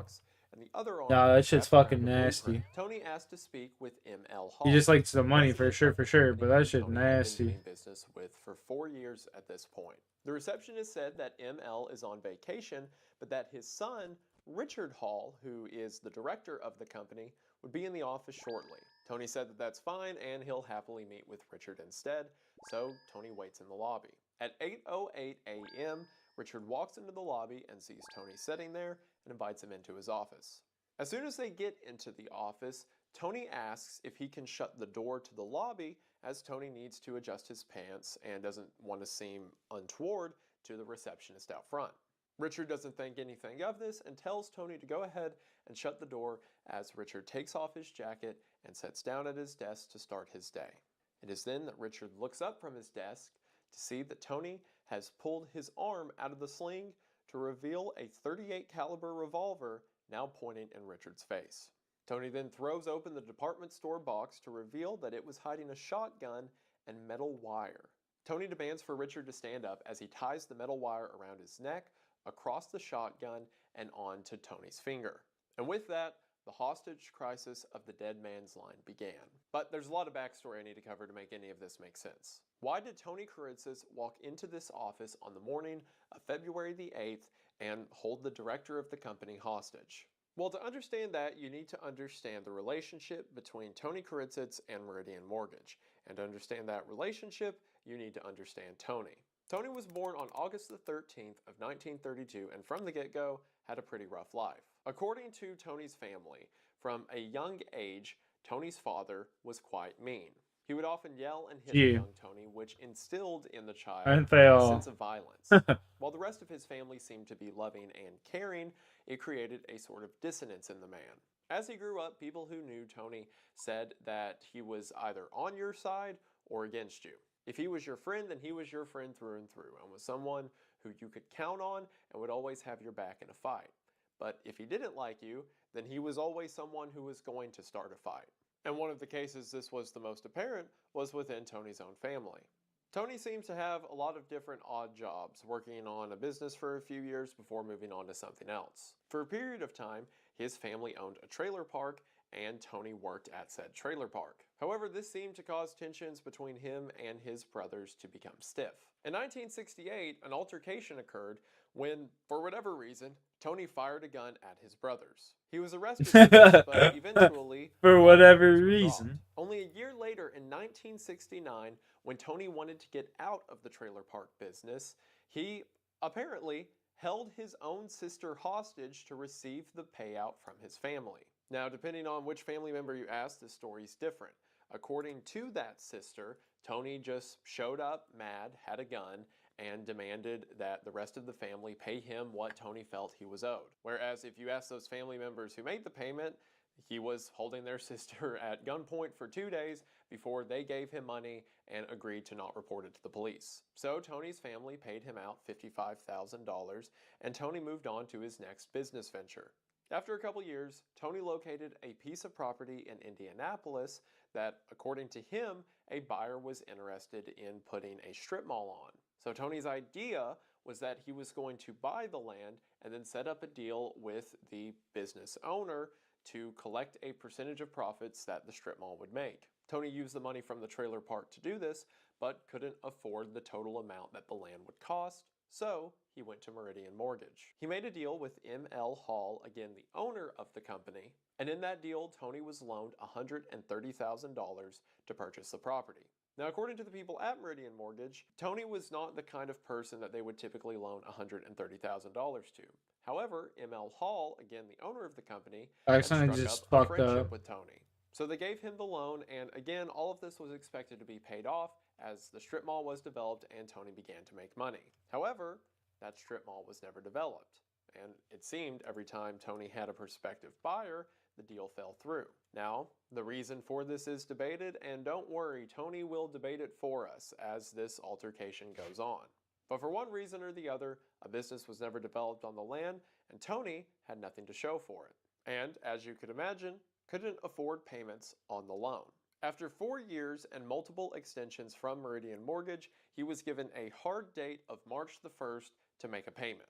In the months leading up to this, things between Tony and the Hall family had gone from friendly to not so friendly. Several times, screaming matches would devolve between Tony and M.L. Hall, and on one instance, Tony had to be escorted out of the business. Obviously, Meridian Mortgage felt that they were reasonable in expecting payment for the loan, and Tony would disagree, but we'll talk about the nuances of that later into the video. All you need to know for now is that Tony was mad enough at this ordeal that he is now standing in M.L. Hall's son, Richard Hall's office with a shotgun tied to his head. We're going to see as the video goes on that Tony had this whole situation very planned out down to the last detail. But one of the early instances we can see to prove prior planning of this whole ordeal is that for several of Tony's last visits, he had mentioned that he was going to have surgery done on his arm. And as we can see from this incident, that entire story was false as a way to sneak a revolver in a sling without it seeming suspicious. As we're going to see over the course of this video, several of Tony's actions are absolutely extreme, but they're also deliberate. So Tony is mad enough at Meridian Mortgage that he now has Richard's son held hostage. So what does he do? Well, the first thing he does is call the police. Yes, sir. You'll have to speak up. Is this the police? Yes, it is. Sir, this is a dire emergency. A real serious thing. I've just taken a prisoner. It's not a crank call. See, Yo, this guy's voice, I can't take him serious. From here method in the video, but first now I like. Hello guys, today I'm bringing you a guide for oak dungeon doors. I just started doing construction, and I had some problems finding out how to trap the butler so you can actually get some good experience. I saw some videos saying they were getting 500. Don't waste 200k on dungeon and garden. Go to quest room.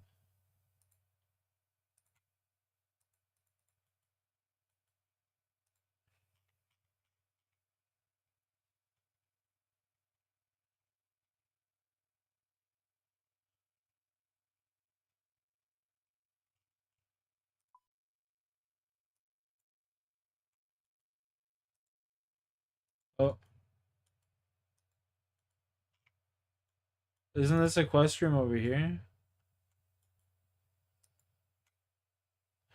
I'm just curious. Sorry, I'll resume the video in a second here. I don't want to do that. For fuck's sakes, I just messed up again. Oh well. Whatever.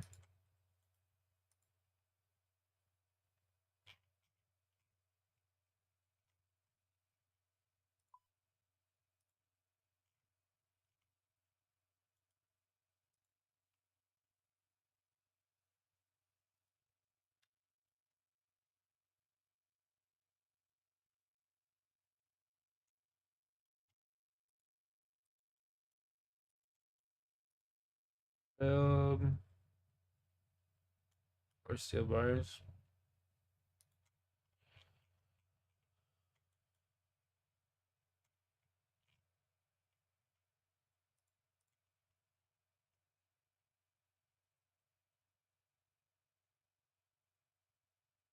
Skill hall? What's the skill hall? Did I choose the wrong one for fuck's sakes? Skill trophies? I think it's this one. Shit.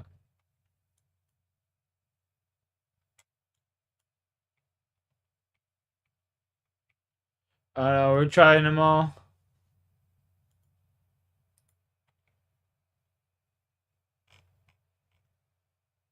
I think we gotta get the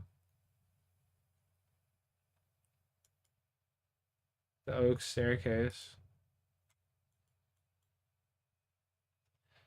Alright, well, we'll go try that. Dude, I'm so confused. I have no Tony idea. isn't interested in just killing Richard, and he also isn't interested in just taking him hostage and then making demands to him personally.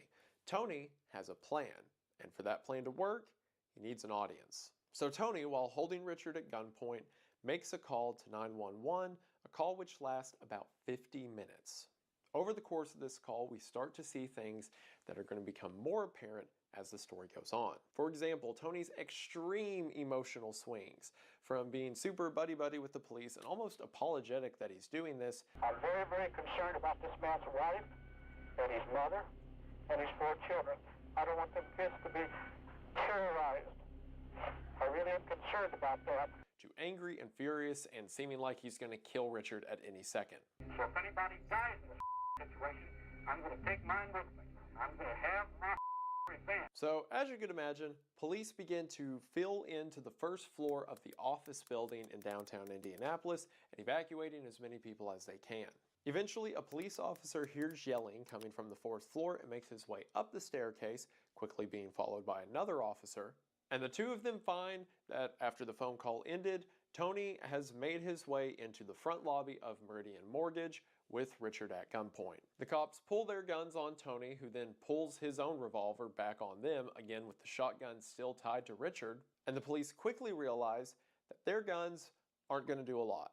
And that is because of the intricacies of the trap that is now tied to Richard's head, something that I can only describe as a shotgun saw trap. And to really understand how the dead man's line worked and how this entire thing lasted 63 hours, Fuck, I just forgot my equipment. So to understand why this situation lasted Hammer and a as long saw. as it did, you need to understand how the dead man's line actually worked. Get it? It's a dead man. And look, it's October, I had to do something. The shotgun Tony used was a Winchester 1400, of which he sawed off the barrel and stock of the weapon. A lot of news reports at the time would incorrectly state that he was using a double-barreled shotgun, and if I had to guess, stop moving! And if I had to guess, it's because from the untrained eye, it looks like there are 2 barrels sticking out of the front of the gun, when in reality, he just sawed the barrel down to where the tube is underneath the barrel. So effectively, Tony was using a semi-automatic shotgun, of which shells are reloaded from the tube that rides underneath the barrel, through the action in the middle, and into the barrel up top. Now, I don't have a Winchester 1400, and I certainly don't have one that I'm going to saw the barrel and stock off of in order to create a felony weapon.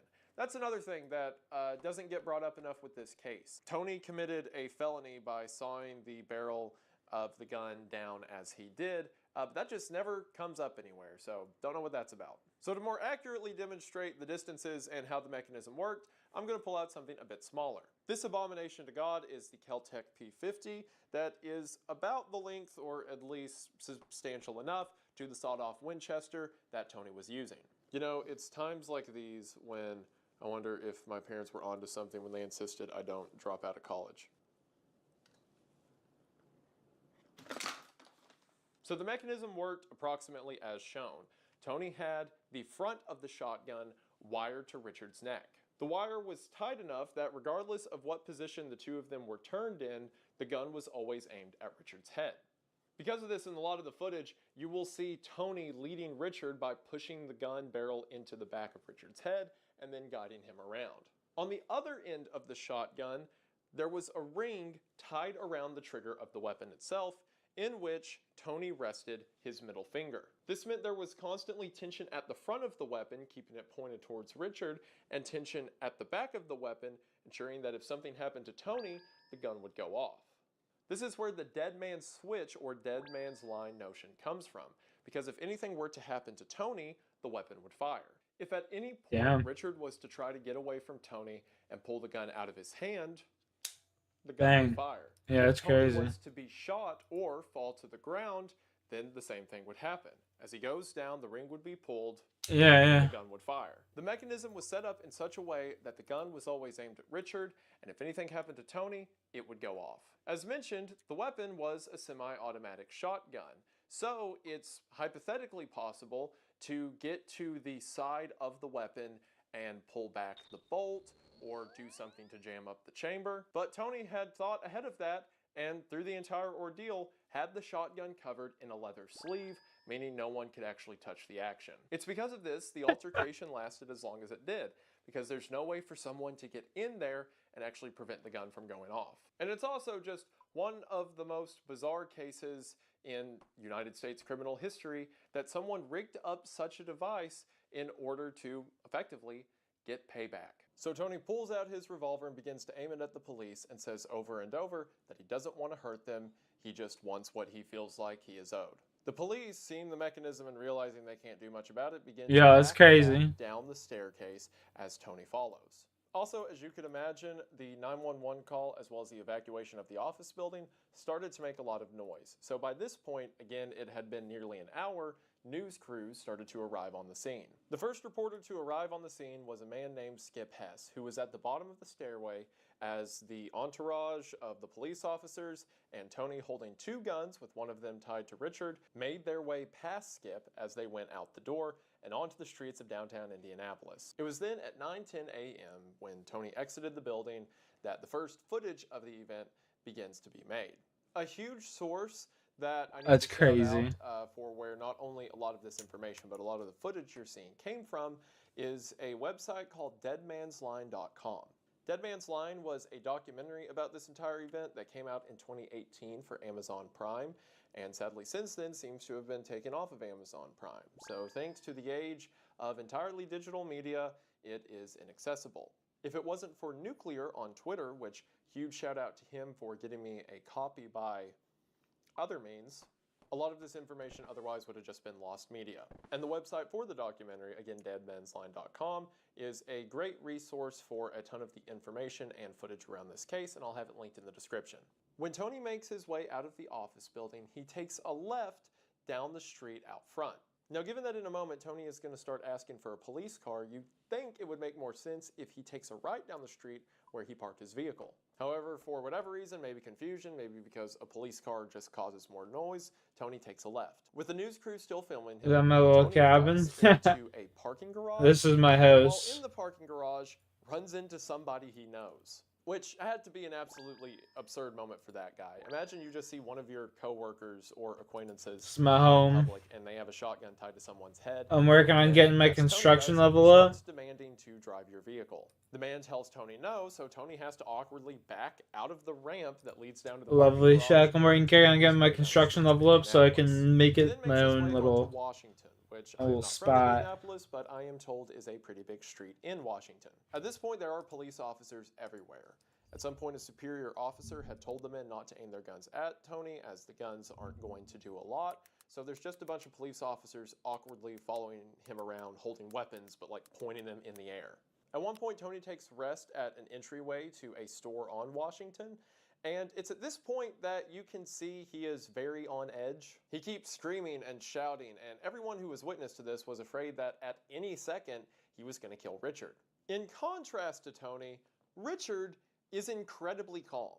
As a matter of fact, I think the only reason this entire situation went the way that it did is because Richard is one of the most cool and collected people I have ever seen. I can't even imagine how stressful that is to have a shotgun tied to your head with someone screaming that they are going to kill you for days on end. And somehow throughout the entire thing, Richard kept his tone, stayed collected, and managed to be rational. This is especially apparent in what happens as Tony continues his way down the street. A negotiator approaches Tony and starts to try to start a conversation. As he does, Tony swings around to point his revolver at the negotiator. Now, this was February in Indianapolis. In other words, it was very cold, about 10 degrees by most reports. So a lot of the sidewalk in Indianapolis was covered in ice, meaning when Tony swung around, he, for a brief moment, slipped. And, as the dead man's line implies, if he moves too far away from Richard too quickly, the gun will go off. But Richard, who is completely aware of every micro movement Tony is making, the moment Tony slips, Richard ducks down with him. If it had not been for Richard ducking down at that precise second, then he would have been shot in the head in front of a bunch of news reporters. As well as, one of the busiest streets in Indianapolis. Tony begins to yell at the negotiator that he's going to get this man killed, so the negotiator backs off and they don't try that again.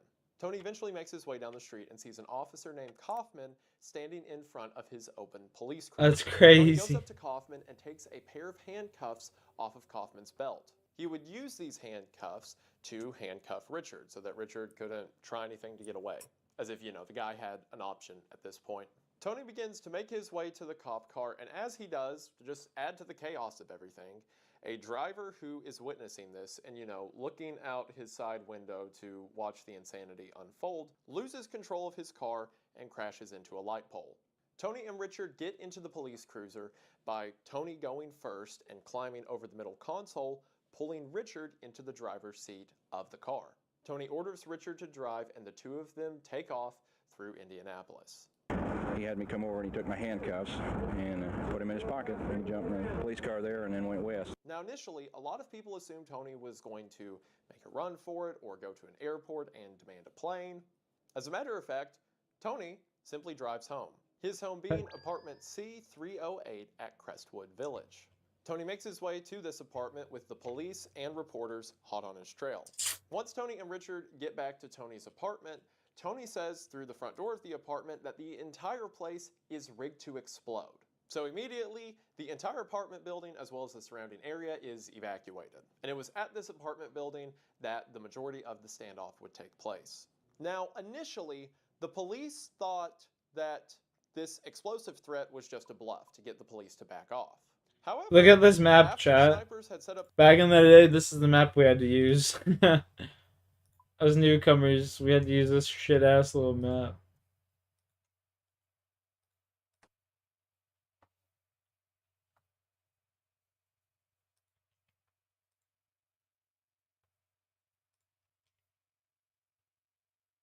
Crazy. Positions around Tony's apartment, they could visibly see half asleep? Not really. I'm just interested in the story. This guy's like crazy as fuck, bro. Like, we're afraid that if this shit's crazy. The door or even broke a window, it could cause where are we dropping? This effectively made it impossible for any surrounding Going or SWAT teams to take a shot. Varrock. They can't take a shot regardless while Tony is hooked up to the dead man's line, but if Tony was to unhook himself or step away for a moment at any point in the ensuing altercation, then the police still couldn't take a shot because potentially the building will explode if they do. So Tony had the upper ground and the police effectively just had to wait. Now there are some interesting points in hindsight to the way Tony had set up his apartment. For one, as far as the You know how to explosive drop goes, Edgeville? there You do seem like an was edger duck. explosive, but only kind of. So it is true that he had the windows Duck is wide definitely an and edger, he chat. had the Change my front door wired mind. that if either were to be disturbed, it would set off a mechanism. However, the mechanism wasn't an explosive per se.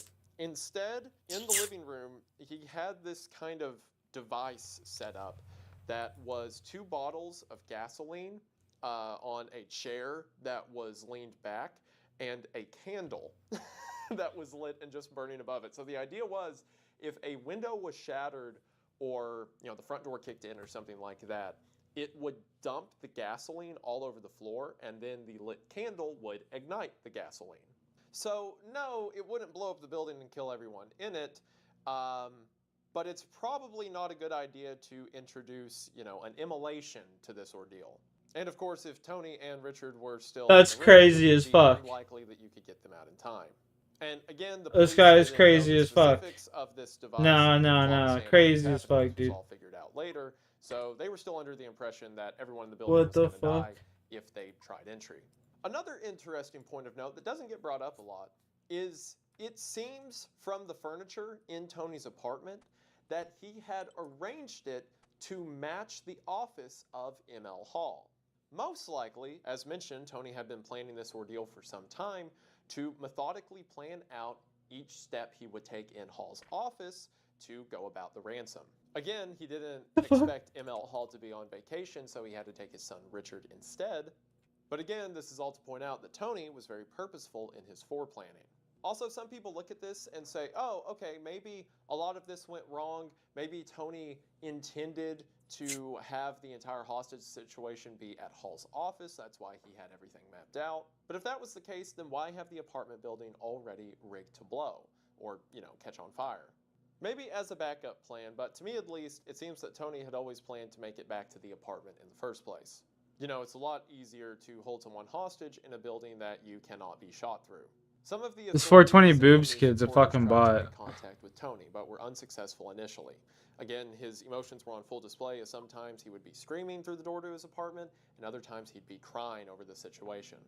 Tony had one brother Guarantee he it. did like, and someone who he agreed to talk to, his brother Jimmy. So as this was going on, the police sent a helicopter to pick up Jimmy and bring him to the apartment ASAP. This was also, as you can imagine, the biggest story in Indianapolis at the time. Every broadcasting station was cutting their program to inform people on the latest update in the Kritzis standoff. And people were scrounging for any information they could dig up about Tony. This is where stories like the kidnapping of his sister first came out. The entire time Tony was in his apartment, he was listening to the channel. Bro, this is crazy, Alex. This story's fucking bonkers. From here, Tony would begin to call several news stations so that he could give his side of the story. And it was here that the reputation of the kidnapping would begin to take shape. Tony portrayed himself as a man who was a hard worker and had a rough patch in life, who was down on his luck and demanded that somebody should pay for it. He Yeah, felt it's he was fucking done crazy. wrong by the powers that be and wanted to make the world know it. One of his biggest sources of this was a man named Fred Hickman, who had a radio station and interviewed Tony for several hours during this entire ordeal. Dude, this guy's taking interviews and shit. I would advise you to tune out. I'm the strongest man mentally that I know. The average guy that would have gone through this would have It is in 97, the year I was born, eh? Wow. These guys are lucky they're dealing with me, because some nervous Norman would have already shot him. And it was through all of this that the people of Indianapolis began to see Tony as not a terrorist who was looking to kill someone or potentially kill someone for his own gain, but instead as an anti-hero. And to understand that, you kind of need to understand the climate of the time. Nice. The 1970s were a very tumultuous time in American society. The war in Vietnam was over, and a lot of counterculture movements began to prop up. Peace, Several love, and of these being prosper. Anti-establishment and anti-authority mindsets that in some cases were very pronounced, but in others were just more subtle. The idea of the chosen few, or the respected who help manage society through big business and banks, was now seen as the enemy. Most of the people who were witnessing the hostage situation had probably felt they were Peace, screwed love, and over prosper. by some bank or business at some point in their life. A lot of this can be reflected in media at the time. Just a year prior to the kidnapping, the film Taxi Driver came out, which that movie is all about an individual who feels fed up with the system and wants to do something violent about it. And Tony, speaking over and over to different news stations about how he didn't want to do this, but he just felt that he was the little guy who was being taken advantage of, helped push this narrative. As a matter of fact, it seems that Tony got a lot of his influences from media. And this isn't my own research that has pulled this out. Again, this is all from deadmansline.com, my beloved. For one, in front of news cameras, Tony referred to a lot of people around him as baby. And as a matter of fact, he said it quite a lot. Baby! This was shared in common with a popular program at the time known as Kojak, which was seen as a cool, no-nonsense guy that plays by his own rules. Even if Tony didn't take that speech pattern from Kojak, it certainly helped his whole case that he has something in common with the cool character you see on Saturday night television. Or Friday night, or whatever night Kojak came on. Another influence that I think he 100% got this idea from is Hawaii Five-0. In an episode of Hawaii Five-0, a character who is holding someone else hostage duct tapes a shotgun to their head. And much like with Tony's kidnapping, it is set up in such a way that if any sudden movement is to happen, the gun will go off. I mean, heck, going back to Taxi Driver, the armed mechanism that Travis builds in that movie to Taxi Driver is such a good movie. Out of his coat sleeve is pretty similar to having a line tied to your ring finger that connects your... Taxi Driver is one of my favorite movies of all time, bro. The more the human civilization goes along in Western America, the more that movie makes sense. It's fucking scary. Someone who looks like the things they see on TV, looks like someone who hates the establishment and big banks as much as they do. And because Tony was controlling the narrative during this whole thing, I mean, it's not like he was going to give Richard the phone, Tony got to have the final say. At one point, the police had planned a way to breach Tony's apartment by blowing a hole in a nearby wall that, at least from the outside, didn't seem to be wired. Not only, for one, is that very risky, because if the entire room is rigged to blow, blowing up a wall will probably not be good. But also, the news got a hold of this theory and reported it during a broadcast which Tony was watching. So Tony begins to freak out and tell them that they can't do this, that he'll shoot Richard right away, and the police have to drop that idea. How you doing, my friend? Broadcast something on your radio station. Now they're trying to lie about it, Fred. And I don't like it. Where the don't tell me what I heard. Wait a second. Well, what I heard. Tony, I heard it, and they said it, and now they're trying to act like I was hearing things. Tony. I don't like it. And from the day and night, February the 8th, to the day and night of February the 9th, this just continues. Tony didn't keep Richard at the end of the shotgun for the entirety of the standoff. He would often take Richard to the bathroom and chain him to the toilet. Because again, what a nice guy. Police can do anything even when the dead man's line isn't attached, because they're afraid the apartment's going to blow up. And at least you'd put him on the shitter. Tony and Richard would just talk to each other. A lot of this was being reported by negotiators and people like Jimmy, Tony's brother, who were... Imagine you're just sitting there talking to the guy that's holding the shotgun to your head. Would just talk at length about their life. They would talk about their business. They would talk about growing up. At one point, Tony cried while talking to Richard about his own mother. But then at other points, Tony would explode, and he would slap Richard, and he would yell and shout, and the police thought he was going to shoot him at any minute. The second night, Tony wouldn't take Richard off of the dead man's line, and the two of them fell asleep at the kitchen table with the mechanism still hooked up to both. Dude, that's crazy. In their sleep, the gun never went off. That's crazy, bro. Sitting there, for Richard at least, you are sitting there with a man holding a 12-gauge shotgun to your face for hours and hours on end, and it's one of the most tense, frustrating moments of your life, and he's crying about his mom. Again, if it wasn't for keeping a cool head, it seems every now and then him and Tony would get into a verbal altercation, and anytime Tony would get a little too upset, Richard would just stop because, you know, Tony's calling the shots. If it wasn't for Richard keeping his cool, he would have been shot right in that apartment building. Okay, well, you're probably thinking, Oh, it's all right, crazy Tony as has shit. Richard tied to the end of a shotgun, and he's in Tony's apartment. What does Tony want? And it turns out that all Tony wanted was an apology. What? And $5 million. More specifically, Okay, Tony that makes more had sense. a very long list of demands that he wanted Meridian Mortgage and ML Hall to admit, and $5 million that he says was the damages he was owed. We will get specifically to what these accusations are in a minute because Tony is going to make it very clear for us. In the meantime, the police were trying to game plan a way to take down Tony. For one, they can't get him while he's in the apartment. They have to lure him out somehow. And after Tony and his lawyer had sent over this list of demands to Meridian Mortgage, Oh boy, Tony, your lawyer's in no fucking situation to be fucking negotiating, bro. And began to make a psychological report of Tony. This was also so early into FBI profiling that several of the police officers who were on site never heard of profiling before. The profiling pointed out that the most important thing is Tony needs to feel like he's in control. Because if at any point he feels like he's not in control, he may do something drastic to get it back. So once Meridian Mortgage says that they are willing to admit to the things Tony wants them to admit to, the police say, why not give him an audience? So in the lobby of the apartment complex, they set up a series of cameras and news reporters ready to go, effectively building Tony a stage. And they tell him that whenever he's ready, he can come down and speak to the audience at home and tell them exactly what he has to say. And at the same time the police are doing this, they are figuring out the best way to kill him. Kaufman had noticed, if you'll remember, he's the police officer who Tony had stolen his handcuffs and cop car. Kaufman had noticed when standing close to Richard and Tony that there was a little bit of slack in the dead man's line right at the neck where it was tied to Richard. So the police theorized that if someone could shove the shotgun against Richard's body where the barrel is laid against him and pointing straight up, Oh god. it may be just enough where Or the it shot blows the back of his fucking skull off. is this incredibly risky because, for one, that's a lot of ifs if you can get the gun to that angle, but even if you do, people's heads aren't perfectly flat on all sides of their body. There's a little bit of overhang, you know, like the back of your skull and your face. So even if you get the barrel and your to go brain. up, that's no promise you're not going to blow the back of Richard's head off. Also, for this to work, Tony needs to be super dead. Like he needs to be dead, and his hand completely limp on the gun. And like the gun, barrel up, and the gun not like drop and like hit the like, holy shit. Hope that the gun doesn't go off beforehand.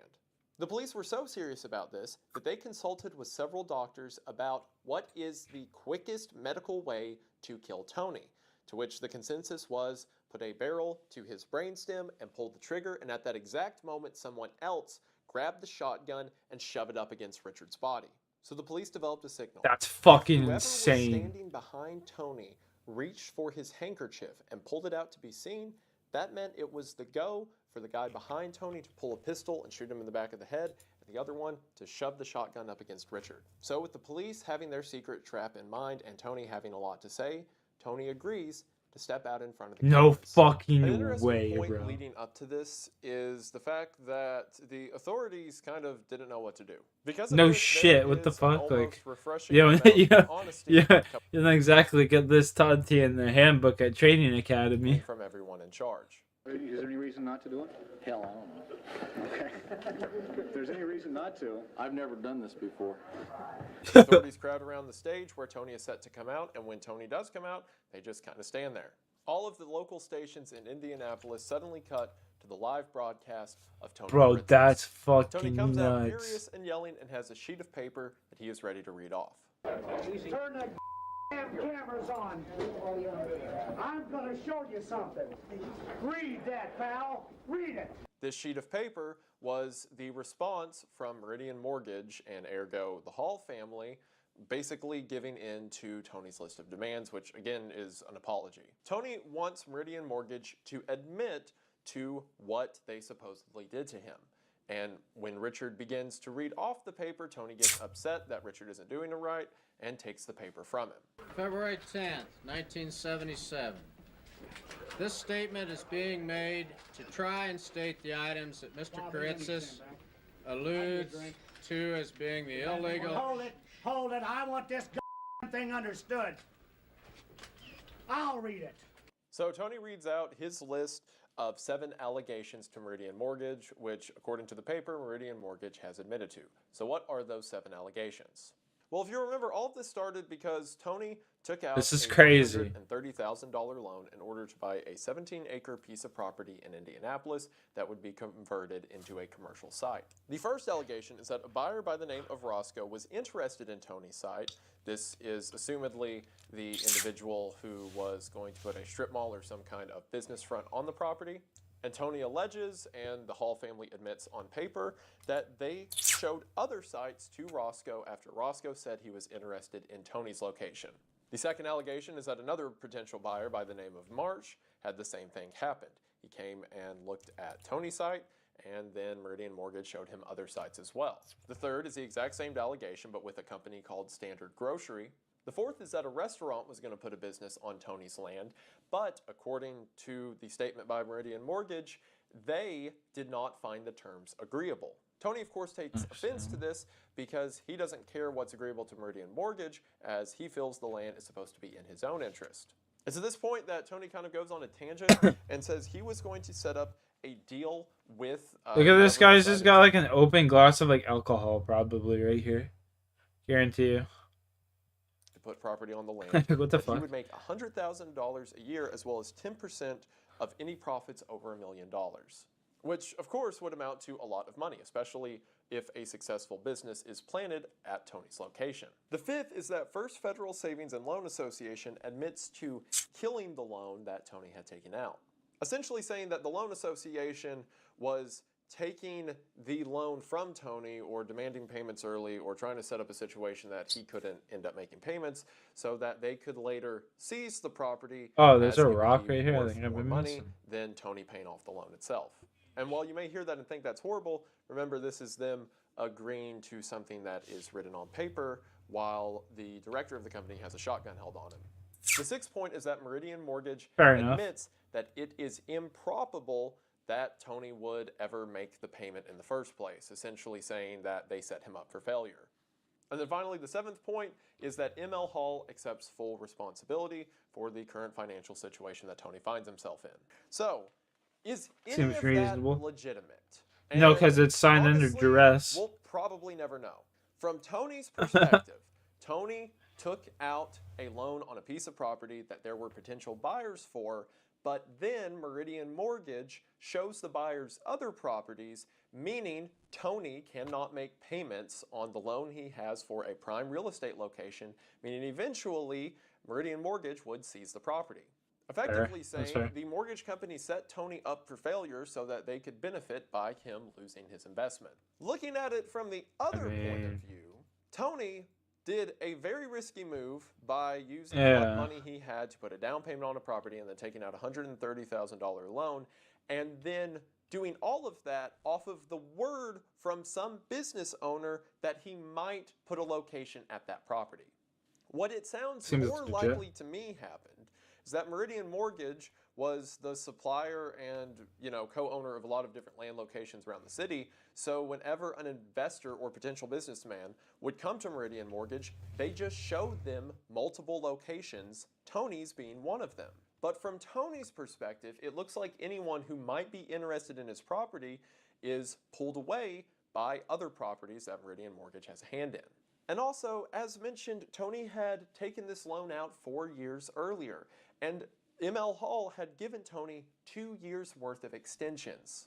I don't know Meridian Mortgage, I don't know the Hall family. From everything I know about Richard Hall, he seems to be a very upstanding man.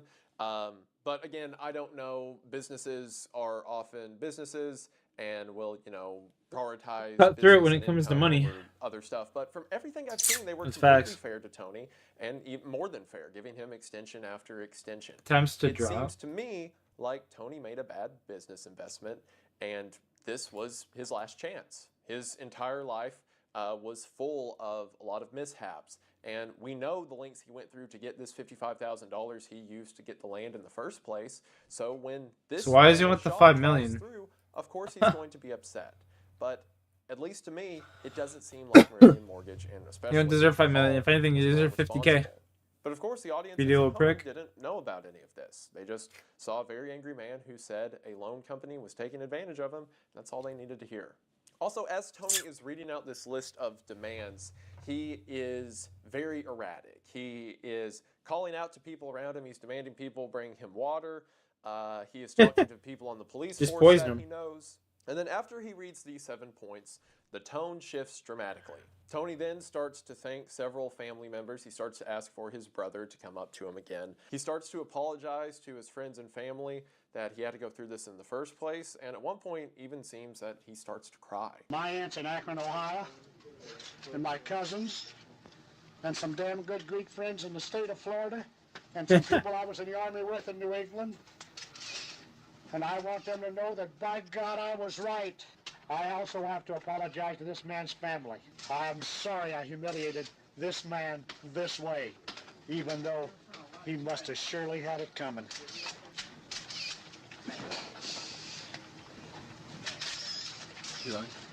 The people who were present at this conference said it was these moments of the standoff that were the most tense of any part of it. Because now Tony has laid out his list of grievances, he's effectively done everything he came here to do, and now he's super emotional and doesn't really have anywhere to go. So if there was ever a time for him to take Richard's life, it would be right now. As a matter of fact, it was during this time that a lot of the broadcasting networks killed the live recording in case something were to happen, and instead just started recording on their cameras. It was so tense, in fact, that Police Chief Bill Fisher, who was the man with the handkerchief, if you remember that's the signal to kill Tony that I mentioned earlier, Fisher had reached into his jacket pocket to grab the handkerchief on 3 different occasions during this live press conference, but each time got scared and pulled his hand away. That is how close the situation came to having someone shot on live television. And again, as mentioned earlier, Richard is incredibly calm, or at least as calm as can be imagined. I mean, he looks worried, but who wouldn't be? Richard is incredibly calm through this entire thing. Yeah, right. Calm. That man's shitting bricks, bro. Calm my ass. And that is what made the difference. So Tony has gotten part of what he wanted. He wanted an apology and everyone in that room is probably fucking the tripping. Halls and Meridian Mortgage. Well, there were 2 other things Tony wanted on top of that. One of them was the aforementioned $5 million, which he felt was damages of what he could have earned, plus, you know, the trouble that Meridian Mortgage had put him through, as well as immunity to the crimes he committed over the course of this whole event. So during the press conference, Tony's lawyer comes forward and says that the DA has agreed to the immunity terms. And with this, Tony says he is willing to let Richard go. However, regardless of what the district attorney has written, the police are still fully intent on arresting Tony. I mean, if nothing else, the guy is incredibly erratic. There's no telling what he'll do next. And in case something bad goes down in the course of the arrest, which the police plan to do as soon as Tony unhooks Richard, the police want to move Tony away from the lobby of the apartment. So someone suggests that it's kind of stuffy in the lobby, why don't they move to a cooler room? And Tony, now calmed down since he's basically got everything he wanted, agrees. So Tony, Richard, and the police move out of the view of cameras and into a back room of the apartment building. And it is there, in front of the police officers, that after 63 hours, Tony finally unhooks Richard. Now, none of this is recorded on video, but there were audio recordings present at the time that were still rolling that caught the audio tape of this. Bring a Dutchman. Come on, Dutch. Second room. Let's get the Cokes and stuff in too. Yeah, the Cokes and a phone. Tony, for the most part, seems much more calm now. Apologizing to Richard, saying he didn't want to have to do it, but he had to get what he was owed, blah, blah, blah. Dick, what'd I tell you? I stuck one of these in your ear for 3 days, and you had one in mine for 4.5 years. I'm sorry, man. But then, Tony does something kind of erratic, if, you know, you could believe it. Earlier, someone had made a comment, I don't know who, but someone had mentioned in earshot of Tony that they don't think the gun's even loaded. So to prove that the gun is loaded, Tony kicks open the back door of the apartment complex, sticks the shotgun into the air, and fires. Tony, there's been people out there.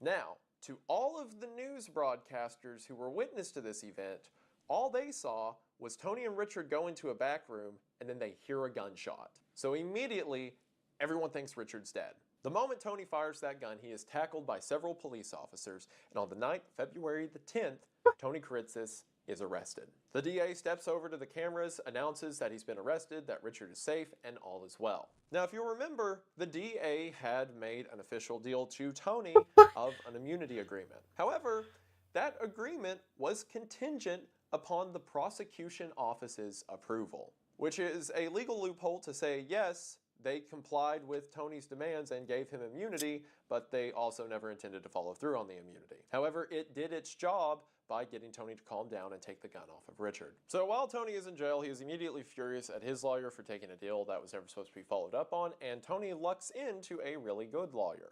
A lawyer who decides to use the insanity plea. In other words, the argument is Tony cannot be held responsible for his actions because he was not mentally competent. There's no way they go to be for that. responsible for his Ain't no way, actions Jose. crime. So over the course of this trial, a ton of character witnesses are brought to the stand to testify about their experiences with Tony. Several family members. This is where stories of Tony kidnapping his sister, to stories of his abusive childhood start to circulate. And after a trial lasting several months, in November of 1977, the trial was coming to an end. The jury was in deliberation for 2.5 days, and the count slowly shifted one way. For those that don't know, in the United States, a 12-member jury has to unanimously decide on guilty or not guilty. If the jury cannot come to an agreement, you get what's called a hung jury, and effectively the case has to go into retrial. So while the jury's in deliberation, the first count comes out that they are 6-6 for guilty and not guilty. No And way. then What? slowly, over the course of the next couple days, How?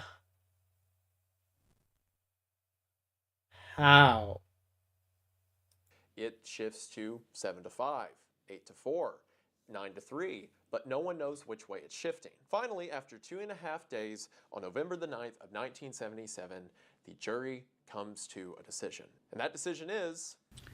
The form of the verdict is, we, the jury, find the defendant, Anthony G. Kritzis, not guilty by reason of...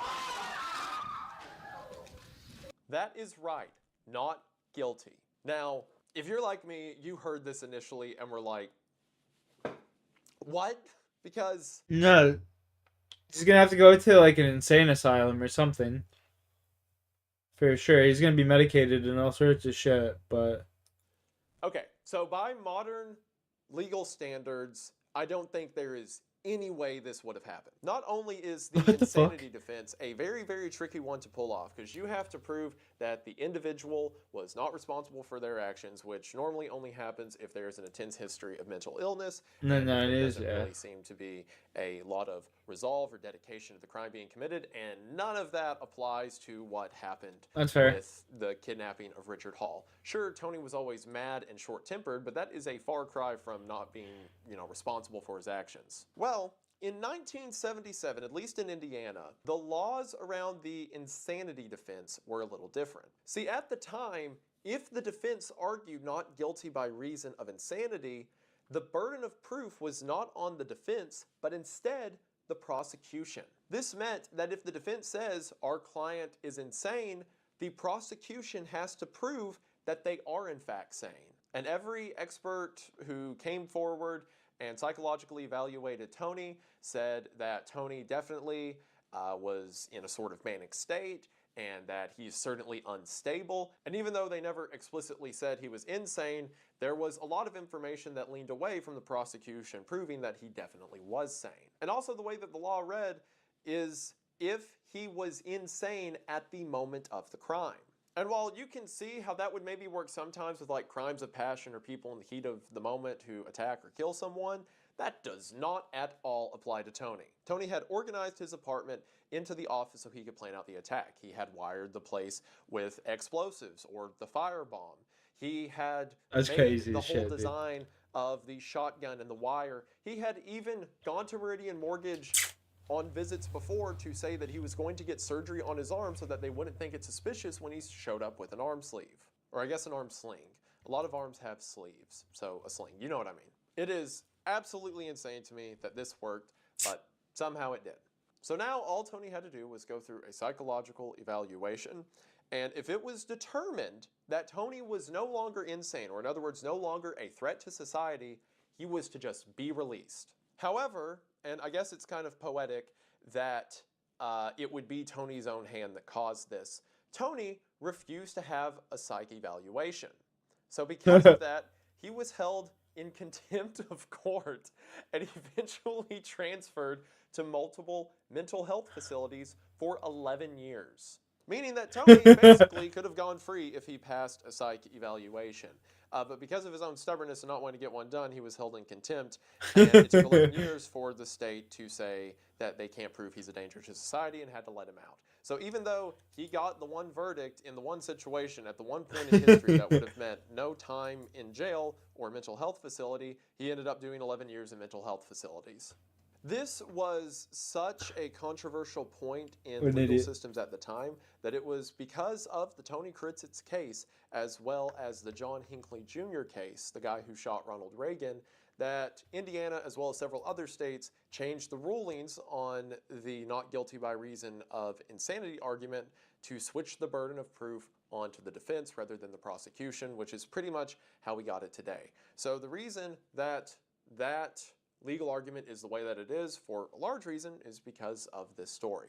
This also changed a lot of the ways that news stations and media would deal with live broadcasting sensitive events like this. Not only are they now more hesitant to do it because what would have happened if Richard would have been shot on live television, but also it worked out in Tony's case, but typically it's not a good idea if someone's slinging around a gun and threatening to kill someone to give them what they want, and in this case what Tony wanted was a live platform.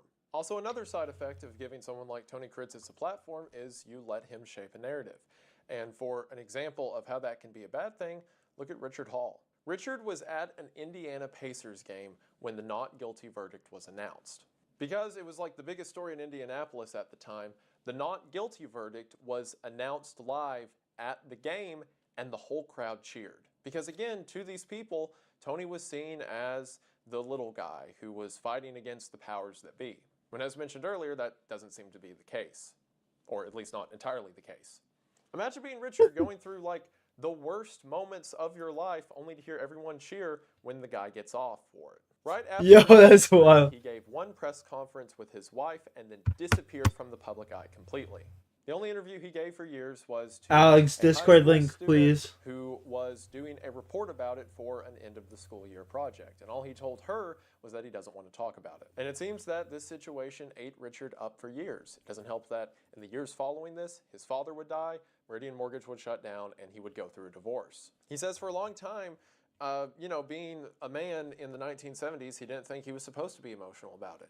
The only counseling he sought was from the assistant pastor at his church, and even then not for long. He remarked on one occasion that his 7-year-old daughter came home from school shortly after this entire event took place, and the 7-year-old daughter said that one of her classmates' parents said they wished Tony blew Richard's head off. And I mean, imagine living with that for this long, and the narrative is completely framed against you. How do you, as the big business owner, try to seem like a human in the public eyes after that? One day, Richard said that his son had told him that he didn't want the world to view his dad as a wimp, and he wished his father would give his side of the story. So 40 years after the incident, in 2017, Richard Hall published a book, Kritzitz and Me, telling his side of the tale. And it's because of this book we get a lot of the accounts of what happened in that apartment room when there were no cameras present. And it seems that through this, at least from the interviews that Richard would give, again now 40 years after the event, that he found some kind of peace. Then I looked in Kritzitz's eye early on, and I thought to myself, how can God allow somebody to get so angry? He had a wild look in his eye. And in May of 2022, Richard Hall would pass away at the age of 87. Tony had died some years prior. He passed away in 2005 at the age of 72 from natural causes. And for what it's worth, it can be frustrating that he didn't serve time. Well, even though he technically did serve time because he wouldn't admit to a psyche valve. But for what it's worth, Tony never did anything like this again, as far as I know. At least officially, he never reoffended. And with that, we have the end of a hostage situation that changed the legal system. That's fucking wild.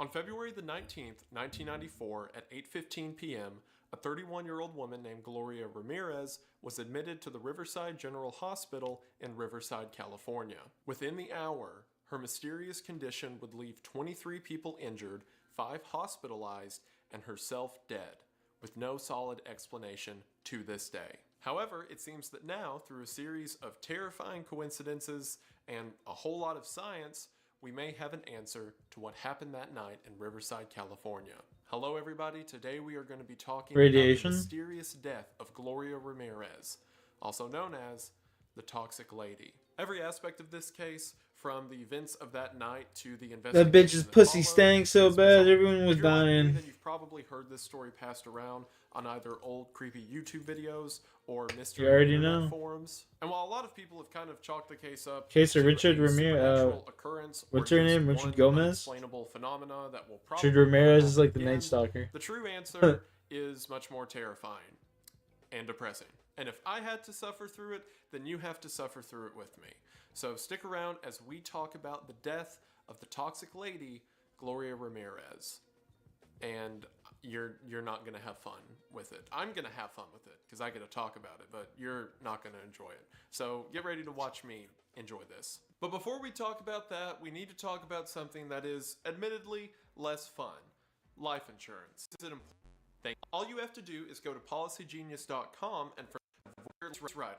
We're the 19th, she had been diagnosed with cervical cancer. Her prognosis wasn't good as the cancer was already late stage by the time they discovered it. So 6 weeks later, Gloria calls an ambulance as she's suffering from shortness of breath and heart palpitations. So the ambulance shows up, puts an oxygen mask on her, and the paramedics rush her to the Riverside General Hospital. She arrives to the hospital at 8:15 and seems to be confused as she's unable to answer questions. While she's in this state of delirium, the doctors begin to sedate her in order to get her heart rate under control. And after this doesn't correct her heart rate, they decide to use a defibrillator. Whenever they open up her shirt to apply the chest paddles, they see that her skin is coated in a sort of glossy oil. The people in the emergency room take note of this and mention You got that some it of that looks P. Diddy too lube to on be you? Sweat. However, they just assume that she's coated in some kind of lotion or oil, so they use the chest paddles anyway. The second strange occurrence comes when one of the nurses points out that Ramirez has a very strong garlic smell coming from her mouth. And according to everyone in the room, this is beyond Gloria just ate some garlic before she came to the ER. This is an overwhelming stench that everyone begins to notice. However, Gloria is actively dying on the table and they don't have a lot of time to ask questions, so they just keep pushing forward. A nurse named Susan Kane draws blood from Gloria's arm. However, as she draws the blood, she noticed that there's a strong ammonia stench coming from the syringe. While inspecting the syringe, Susan passes it off to a medical resident named Julie Gorczynski. While inspecting the vial of blood, Julie notices that there seems to be these floating manila-colored crystals in the serum of blood itself. While the two of them are standing there discussing how Ramirez could have crystals in her blood, suddenly, Susan passes out. The attending physician in the emergency room, Dr. Ochoa, catches Susan as she's falling. He shakes her awake, and whenever she comes to, Susan says that it feels like her face is burning. Julie, the other person who handled the blood vial, says that she's feeling nauseous as well. She goes out into the hallway, sits down at a nurse's station, and whenever a nurse walks up to her and says, "Are you okay?" right before Julie can respond, she passes out as well. At the same time, the respiratory therapist Maureen Welch, who's in the emergency room delivering oxygen to Ramirez, passes out as well. So 3 people who were in the ER have fallen unconscious, and everyone else in the room is starting to feel ill. So naturally, the immediate thing they suspect is a gas leak. So they evacuate the entire emergency wing of the hospital. All of the patients are carried out on gurneys and stretchers and just wait in the parking lot. While that's happening, Dr. Ochoa and a few other workers stay in the room with Ramirez, trying to save her life. However, nothing seems to be working, and at 8:50, Gloria Ramirez is pronounced dead, only 35 minutes after she arrived at the hospital. At this point, the people in the emergency room thought that whatever was happening, it was coming from Gloria.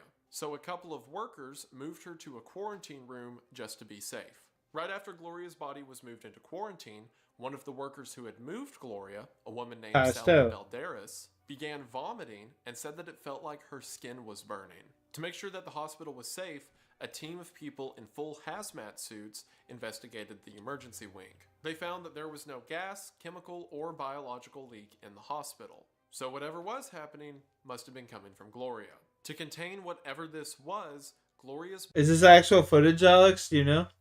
body was placed in a sealed aluminum casket. After this, the emergency rooms were able to be used again.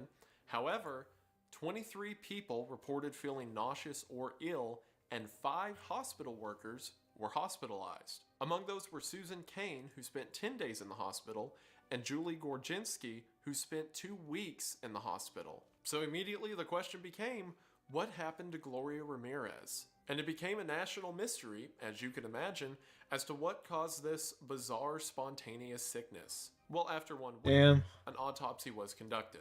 The reason they That's waited crazy. a week was so that if she had some kind of biological agent or supervirus inside of her, that it had enough time that it wouldn't be re-released whenever they actually performed the autopsy.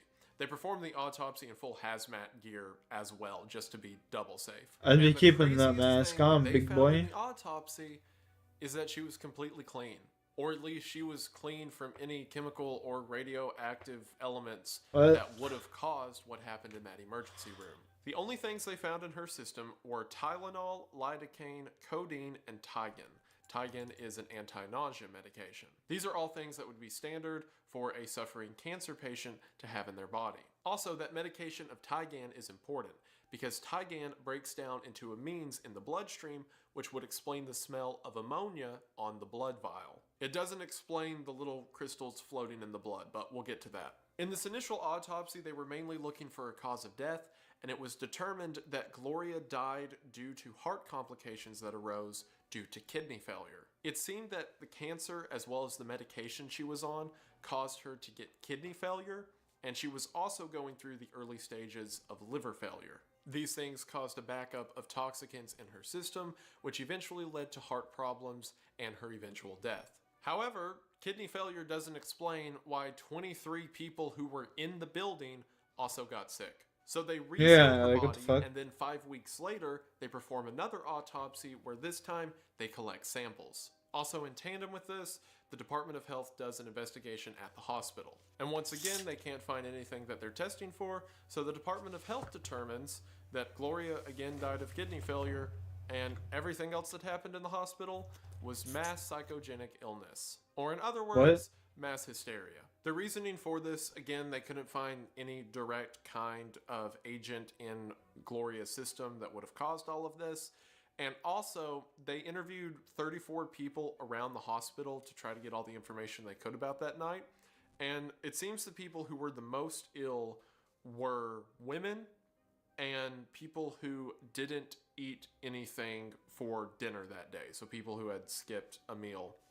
So the idea being that, oh, well, since it just seems people were a little bit hungry, I guess they got a little bit nauseous or whatever, and the people who got really ill were women. So, you know, women be crazy, I guess. And you may hear that and think the investigators were a couple of guys who were Bitch is downplaying tripping. what these women said they experienced, but both of the investigators were women as well, so make of that what you will. Because while several of the men, like Dr. Ochoa, who was in the room the whole time, said that they felt ill, the only ones that passed out and had severe reactions, like feeling like their skin were burning, were female workers. So the Department of Health said everyone in this hospital is crazy and left it at that. The people at the hospital, as you Let can them keep imagine, their doctor's were not license happy and shit, with this though. conclusion.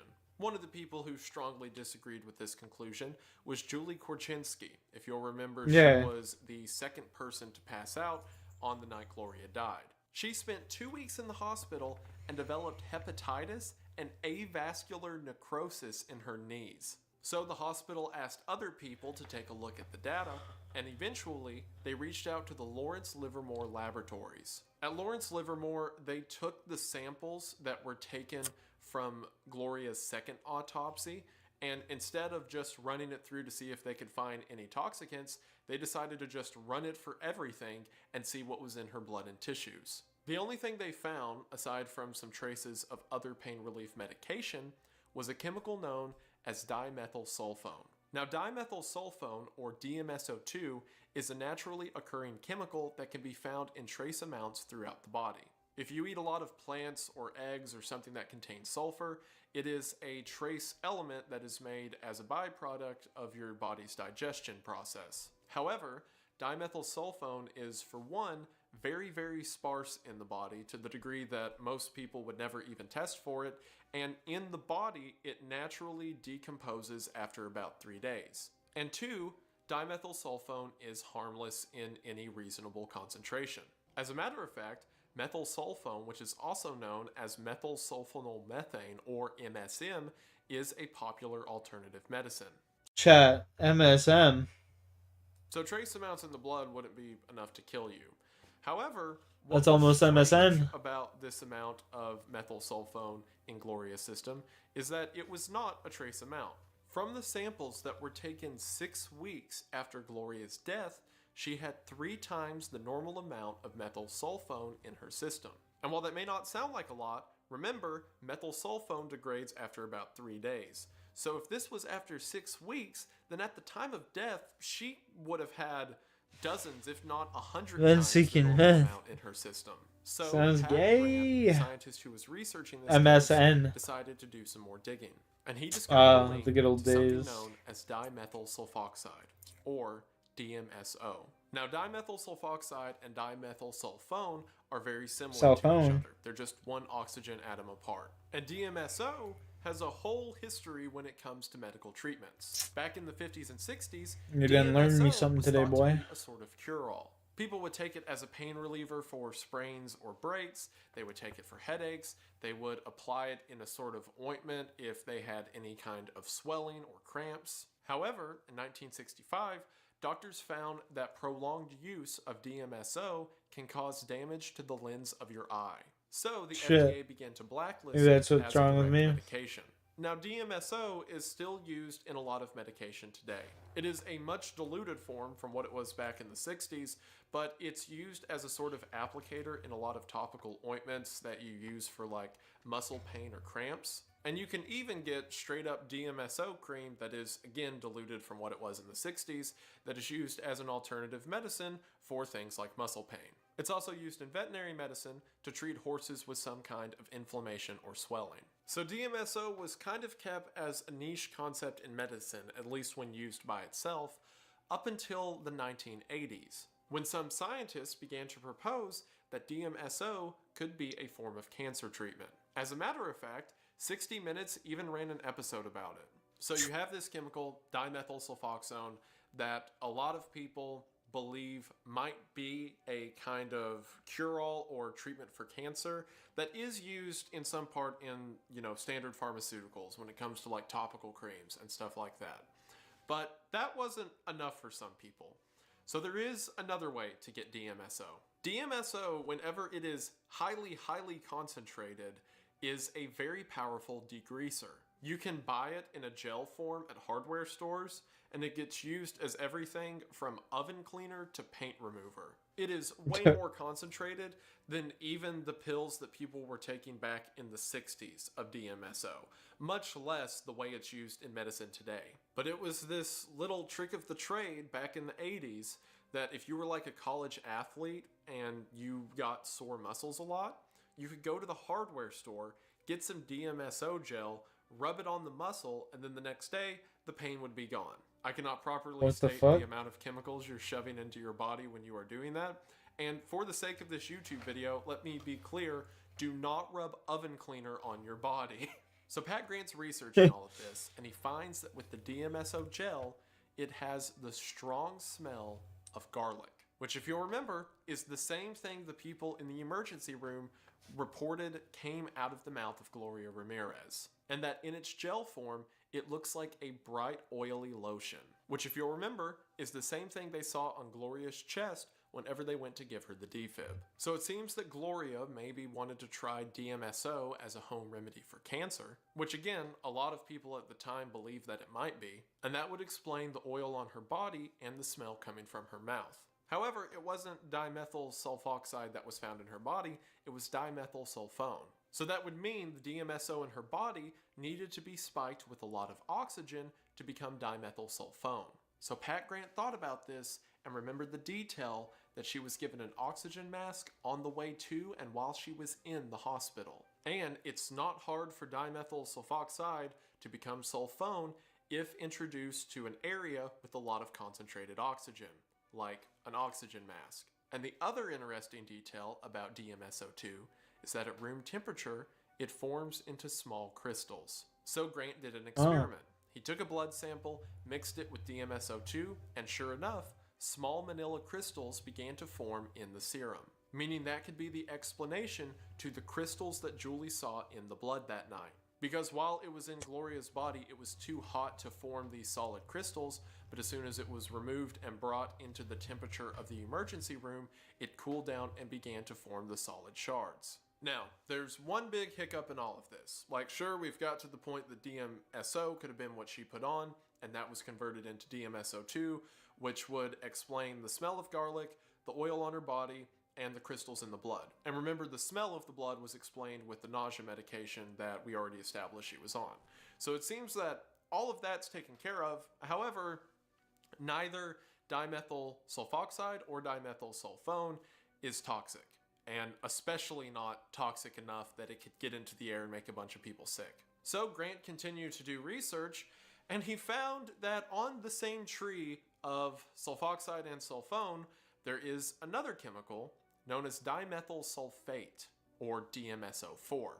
Dimethyl sulfate is a nerve gas, or more specifically, it was tested in the 70s and 80s as an agent for nerve gas. As a matter of fact, dimethyl sulfate dates all the way back to World War I, when both France and Germany tested it for use in chemical warfare. As a matter of fact, in 1987, it was determined that dimethyl sulfate is so dangerous, it only takes 10 minutes of exposure to 0.5 gram of it per cubic meter to kill someone. And of the 20 symptoms that were reported in the hospital that night, 19 of them are directly linked to symptoms of DMSO4. The only one that wasn't it's over was exaggerating. vomiting. That was never seen in dimethyl sulfate experiments. But if someone's undergoing, face burning and muscle spasms and paralysis and all those other things, they might throw up. So you may be thinking, all right, that makes sense. The DMSO2 became DMSO4, and that's what got everyone sick. However, there is a hiccup in that theory. While it's easy to make DMSO2 because all you do is just add another oxygen atom to the sulfur, you can't just add 2 more oxygen to make DMSO4. Because for DMSO4 to happen, the sulfur has to break both of its methyl bonds, which are pretty strong. My organic chemistry class is finally coming back to help me.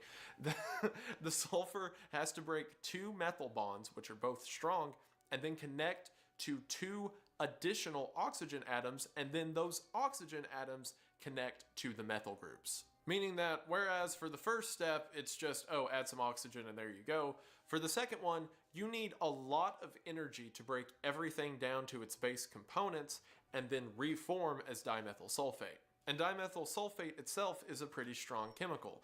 It doesn't vaporize until 370 degrees Fahrenheit. So in order to break down all of these elements and put them back together as DMSO4, it would take a lot of energy. But do you know what's got a lot of energy? A defibrillator. Grant proposed a theory that perhaps the DMSO2 in her body, which formed from the DMSO and oxygen, was electrocuted by the defib. Yeah, it makes sense. Enough energy to either because they said that it was like a gel type substance on her body, right? No, like they had the gel type substance on her body, so once they did that, itself with the it would have definitely had a chemical reaction. That's a lot of energy in a defibrillator, right? Never been recreated in a lab because we can't, hook people up to a bunch of chemicals and then electrocute them to see what happens. Well, I'm sure you could, but... Cool. But this has never been recreated in a lab, so it's all theoretical if this could even happen. But some scientists agree that it is possible that if you put this combination of DMSO2 along with the other trace elements that would be found in her body and then electrocute that, that it could theoretically form dimethyl sulfate, which would turn the emergency room at Riverside General Hospital into a gas chamber. Now, a very diluted one, mind you. There wouldn't be enough in her system that it would be immediately lethal to anyone standing around, but definitely enough to make them sick. It's also the only thing that could explain everything that happened, from the weird smells to everyone getting ill to the crystals in her blood. There's nothing else that makes sense, at least not any one answer. Because the series of events that had to happen is absurd. Like, to make sure we're all on the same page, Gloria Ramirez had cervical cancer, so she decided to get an oven cleaner or a degreaser. Yeah, I know. I heard the story. You don't gotta tell me again. I understand what you're saying. Homeboy's like trying to tell me the fucking story again. Like, dude, I just told it. What? You did good, my guy. You did good. You don't gotta repeat it. I see blood everywhere. Even the little kids are talking about seeing mice and stuff running around in there. He was like eaten alive. When Evansville police and EMTs receive an urgent 911 call describing a grisly attack by rats on a 6-month-old infant, they immediately race to the scene as paramedics race against time to save the child. You always get lost with the chemical talk? Really? When in high school, I loved science and shit like that. I love science. My brother's like a genius when it comes to that shit. I'm not even joking. The nature of the attack that He's leaves a genius. investigators sickened beyond their wildest imaginations. And I see his fingers. And I see that his fingers look like they've been chewed. Early in the morning on September 13th, 2023, police... Yeah, I think I don't want to listen to this. I think this is the one where eaten alive by rats. Get off that. Ugh. That's some 1984 shit, bro. That's making the hairs on my fucking arm stand up. I'm good off of that.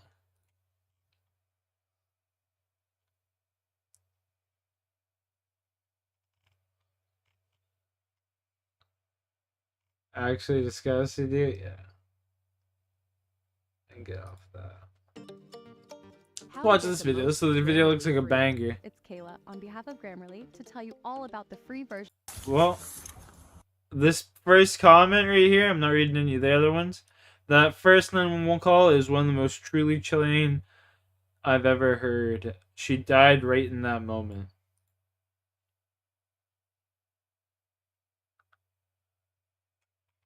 Angry and bitter. Yeah, it makes me disturbed. 150, we got one single shot coming from the front of the house, living room floor.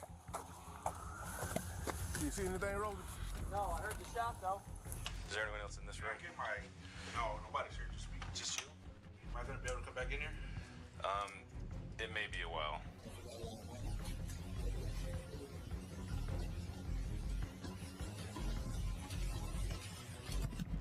They did a terrible job of blocking out that dead body. Police get called to the scene of Just the murder. saying. They're always prepared for the worst, but sometimes even they're shocked by what they find.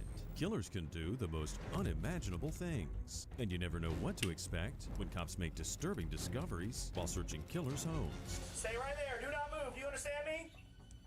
All right, you're doing good. Just stay right there.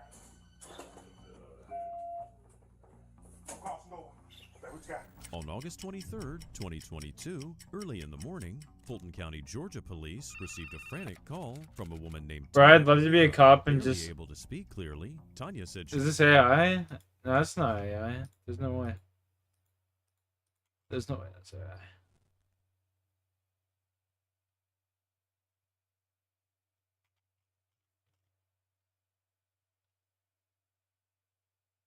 No way. Here, let me ask you this. Do you think this is AI?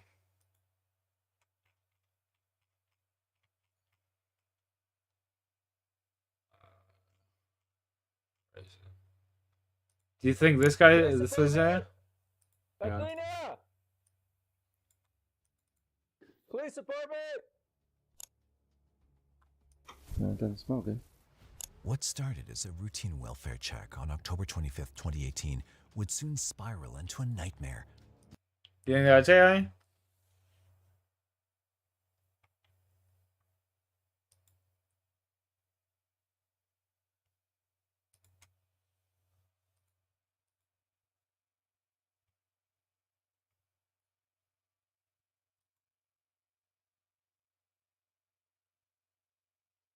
Leading Grover Beach officers to uncover horrors no one could have imagined. That sounds like a narrator. Yeah, everybody thinks this guy's AI. No, you're good. Everybody thinks that guy's AI, but he's real. He showed his face on camera and shit before. For a little bit, I thought he was AI too. He sounds like fucking AI, bro. I was just like, holy shit. No, I swear to God, the first couple times I watched his videos, I thought he was AI. But then he then he made a mistake in one of his videos, and I knew ever since then that he wasn't. You know?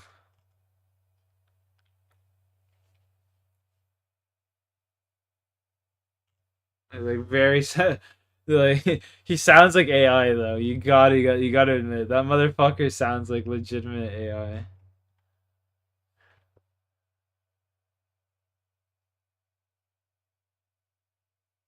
Exactly the same, yeah.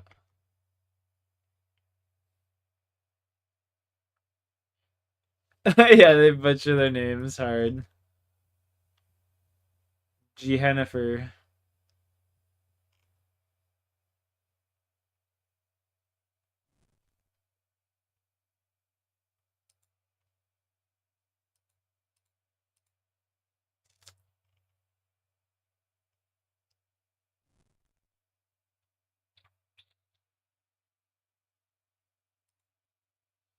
Bro, the first game already came out and they're already wanting to release DLC 1 for Black Ops. Like, get the fuck out of here, dude.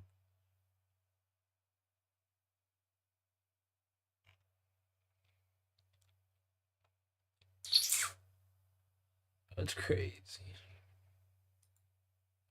The world's attention span's shot. Like, we're so fucked. We are so fucked. We are so fucked.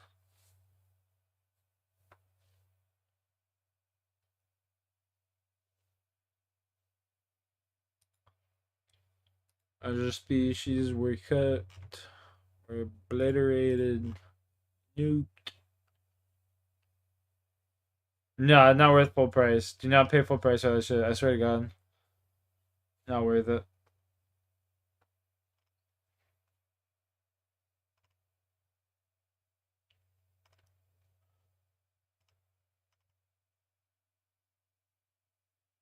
Ain't worth.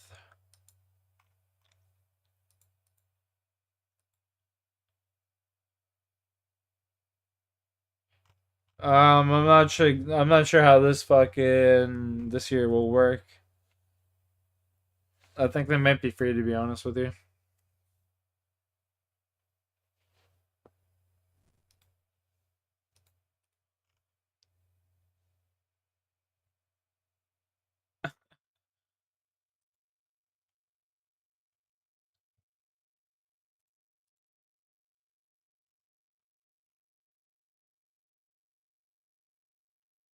Ryder gets caught in front of his dad.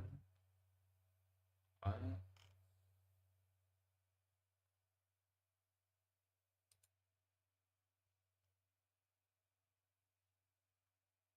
Oh man, maps are free.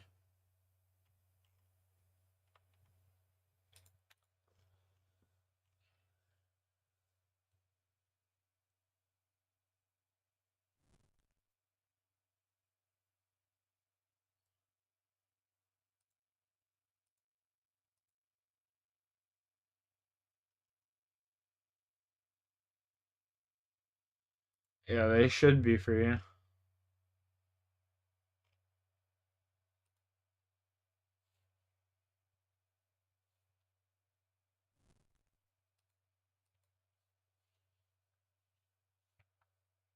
Gotta pay for the gobble cup. The gobblegum bundle, suck my cock. You can not want no gobblegum bundle. The fuck out of here. The fuck out of here with the gobblegum bundle.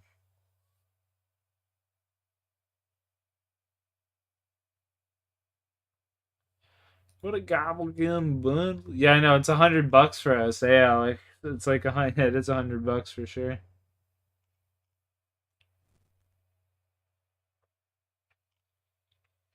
Pretty crazy.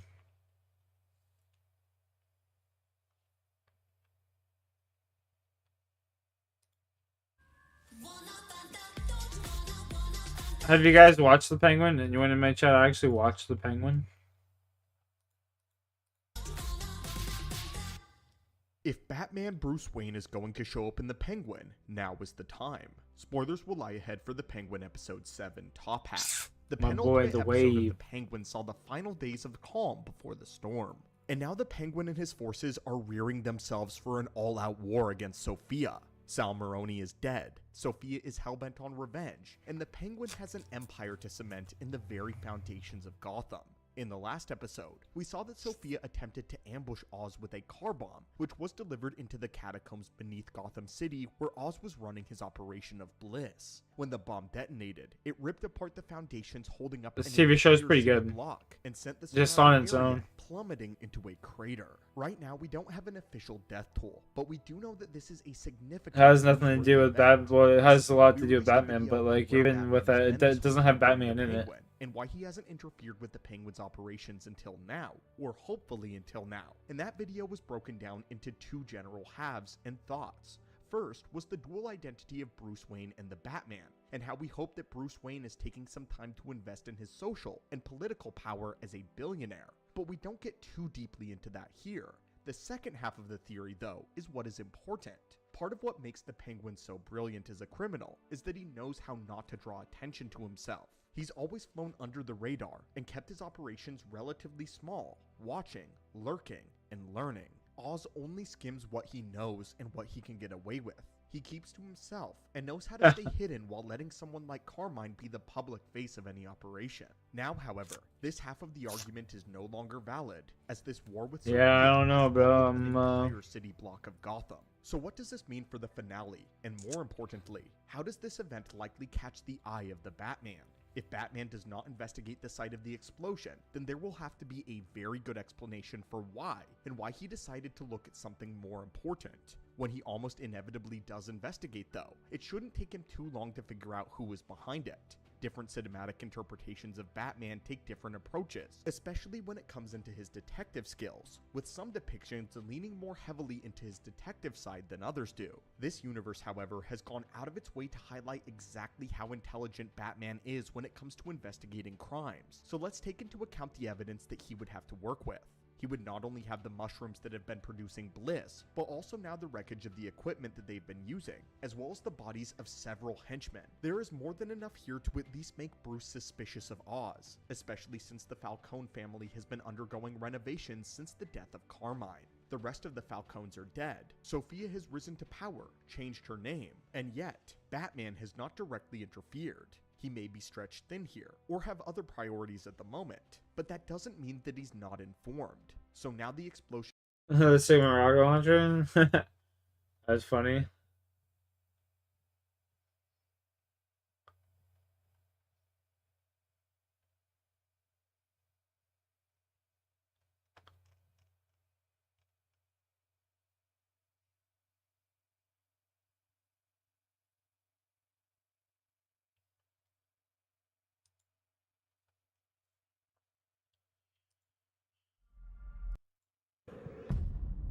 And we were about to find out why.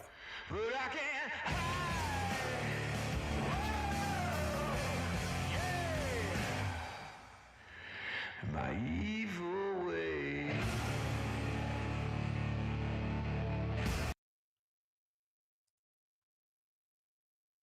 Trailer tomorrow. And there is no trailer. Oh, there was a trailer. Never mind. I was gonna say, what the fuck?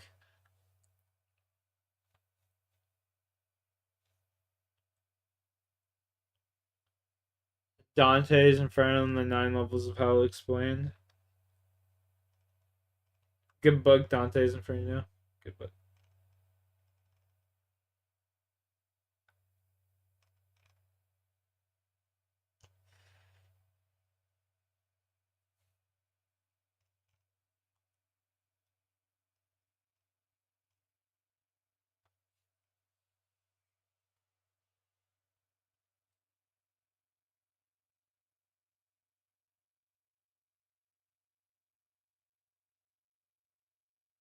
It took ages, right? I bet.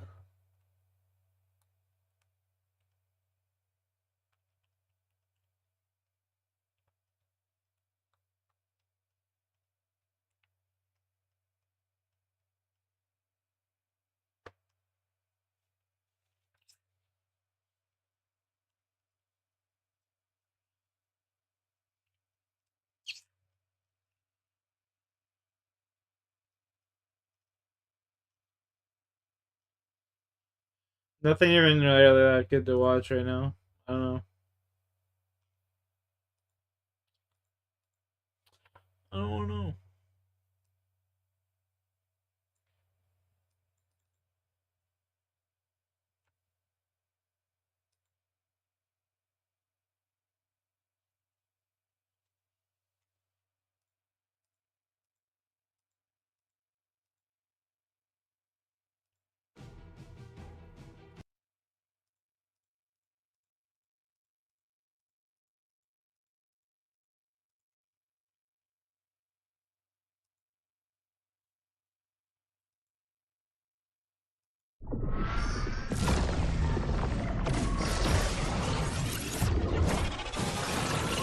You know, it used to be fun, Little Big Planet.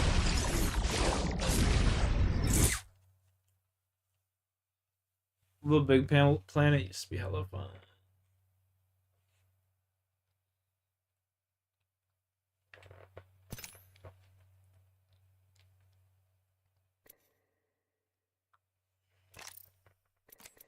Admin, you are attempting to send messages that go against. Look at, I'm still getting the message. I didn't do nothing. He was cheating.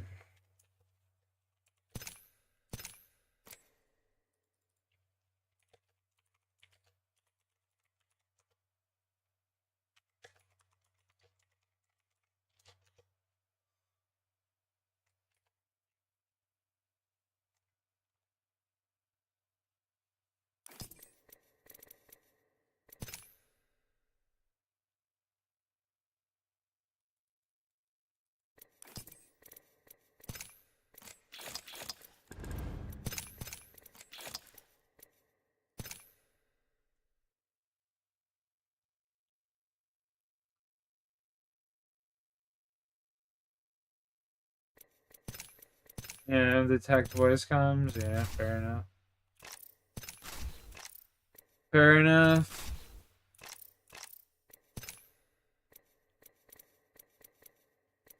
The 10 matches is Watson. You. The one match with each Apex Legend. I got play one with Gibraltar, I think, and then one with Watson in the old G mode.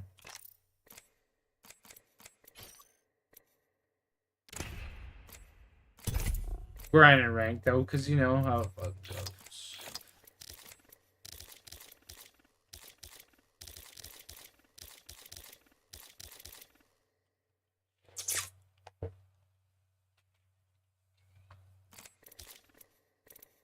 Man, people are so spoiled, they don't know how good they got it now. Like, shit, I like the old Apex way better than the newer shit.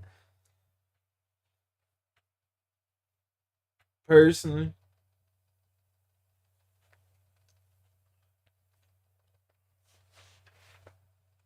I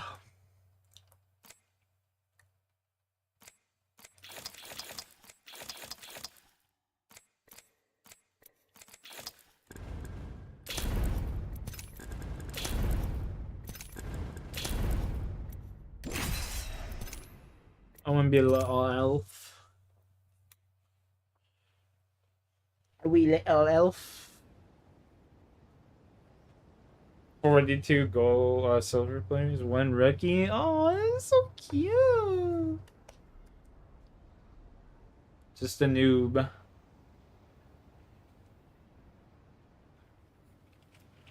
Gentlemen.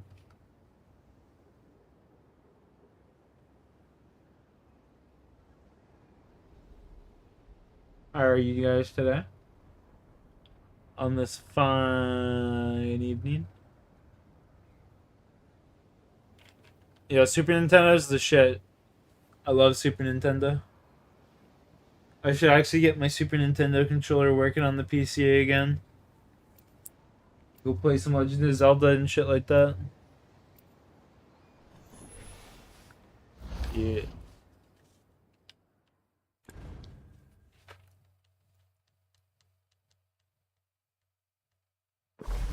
We're in this together. Never the great power comes free. Whoa.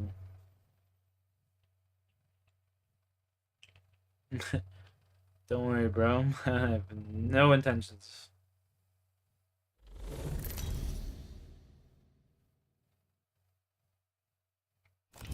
Introducing your champion. You know what I look like. Come find me.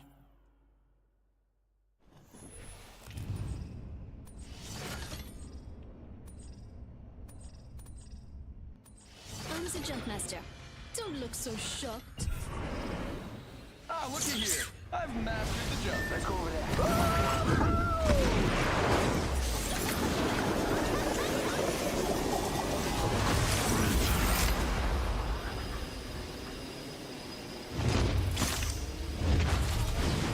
We win these.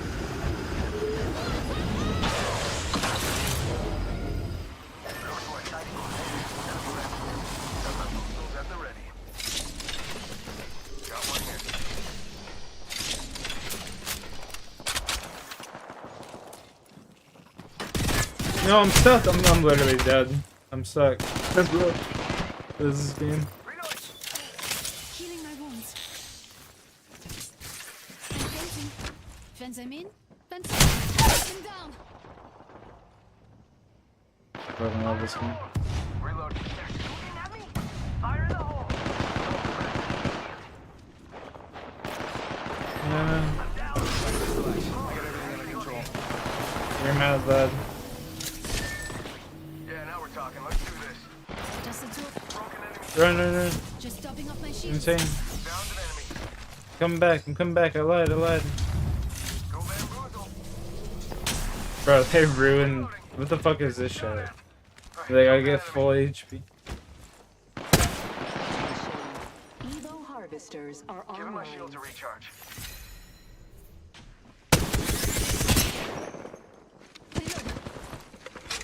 Can you grab that Eva?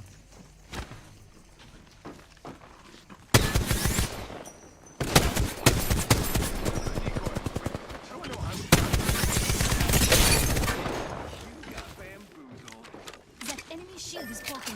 Genie, I have a teammate's banner. Reloading. Run, brother. Go bamboozle. No, run.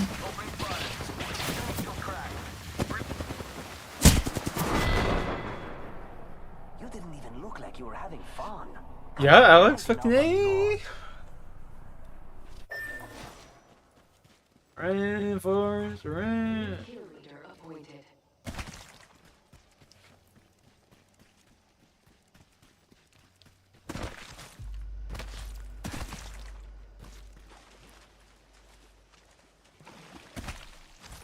Pokemon game. When you even finish this Pokemon game, you're beating the fucking Elite Four or something. Resin! Don't be like that, Resin. You're going physical. Oh my god. Yeah. Massive.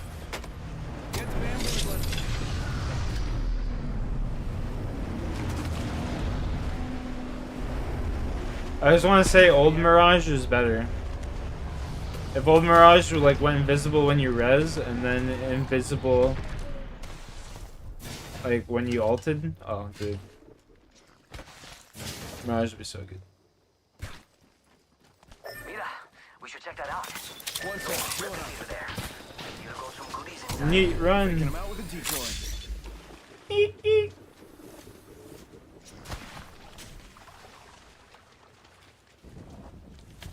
Nim, I would stim your ass up that motherfucking hill, buddy.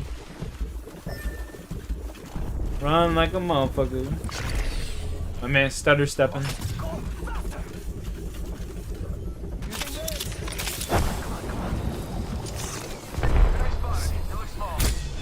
Do you have the regular heirloom? Shake your screen up and down if you do. No? Do you like this one more? Yeah? Okay, okay. Cool. I respect it. I got the regular heirloom. I got one more. They may not want to do that here. Teammate. They just scanned you. You guys are crazy. They should make it so that Mirage goes invisible when he's in the crafter too. Like, why haven't they done that? That's so obvious. It seems like it would just be natural, you know? Don't you agree, Neat? Yeah? Oh, look at that, eh? What a G. Can you will you be my G? Right in front of me.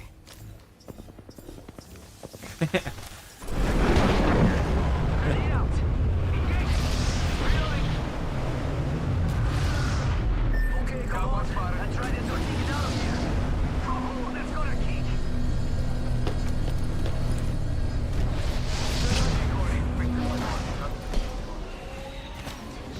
The champion has been eliminated. I love these things, amigos. Let's take it for a spin. Keep honking that horn, baby. New. You ever watch that penguin? New.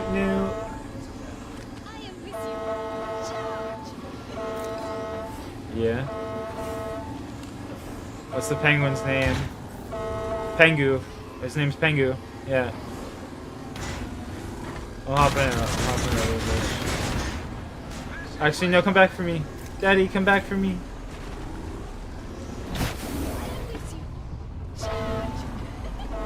Okay, now I'm hopping up.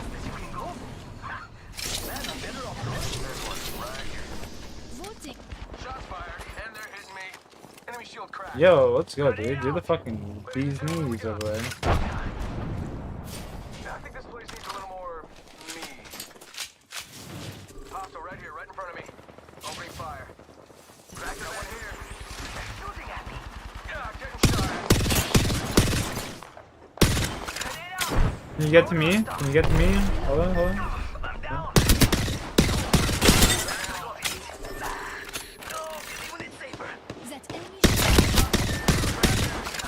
Okay.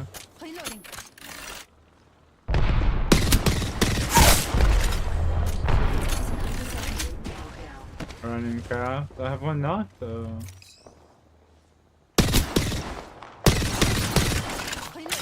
Keep crawling behind this rock.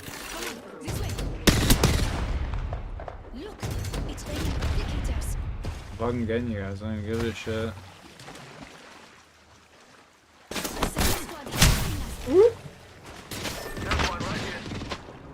It won't let me res you. Fuck. Hold up your shield, get behind you. Come. No! Woo! Inside!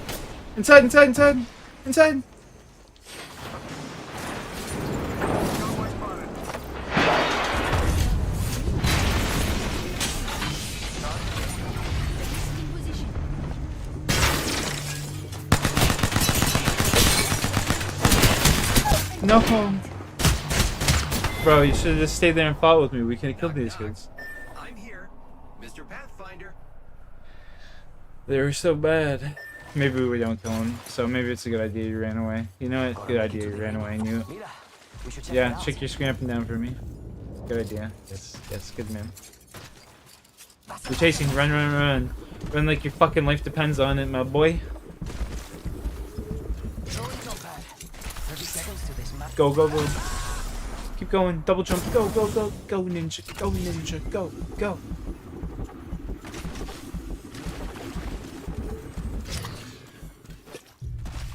Stem all the way down to 1 HP for daddy.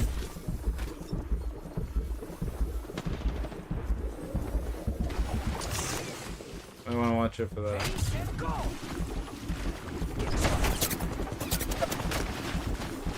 Hit him with the 360 tab strafe cock slap to the face.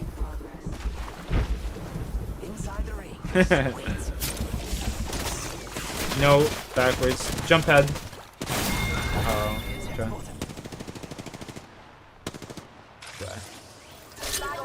Neat, you're my boy. Just a noob, you're G.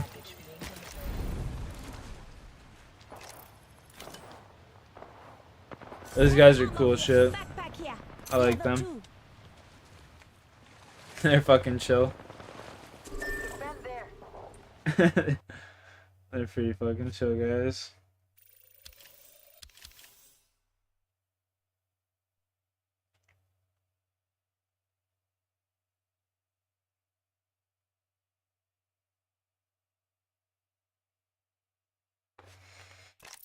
Plus 32.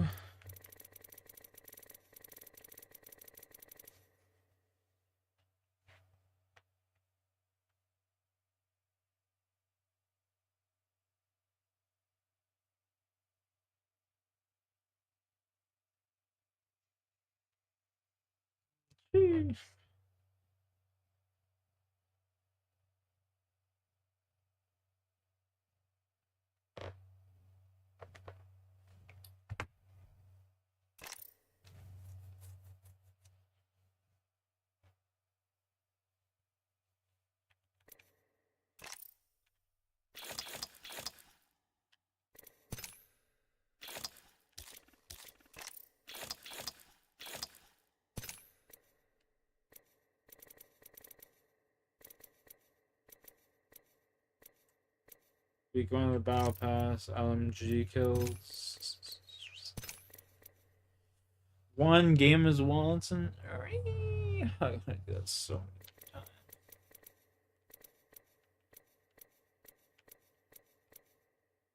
Fucking foul.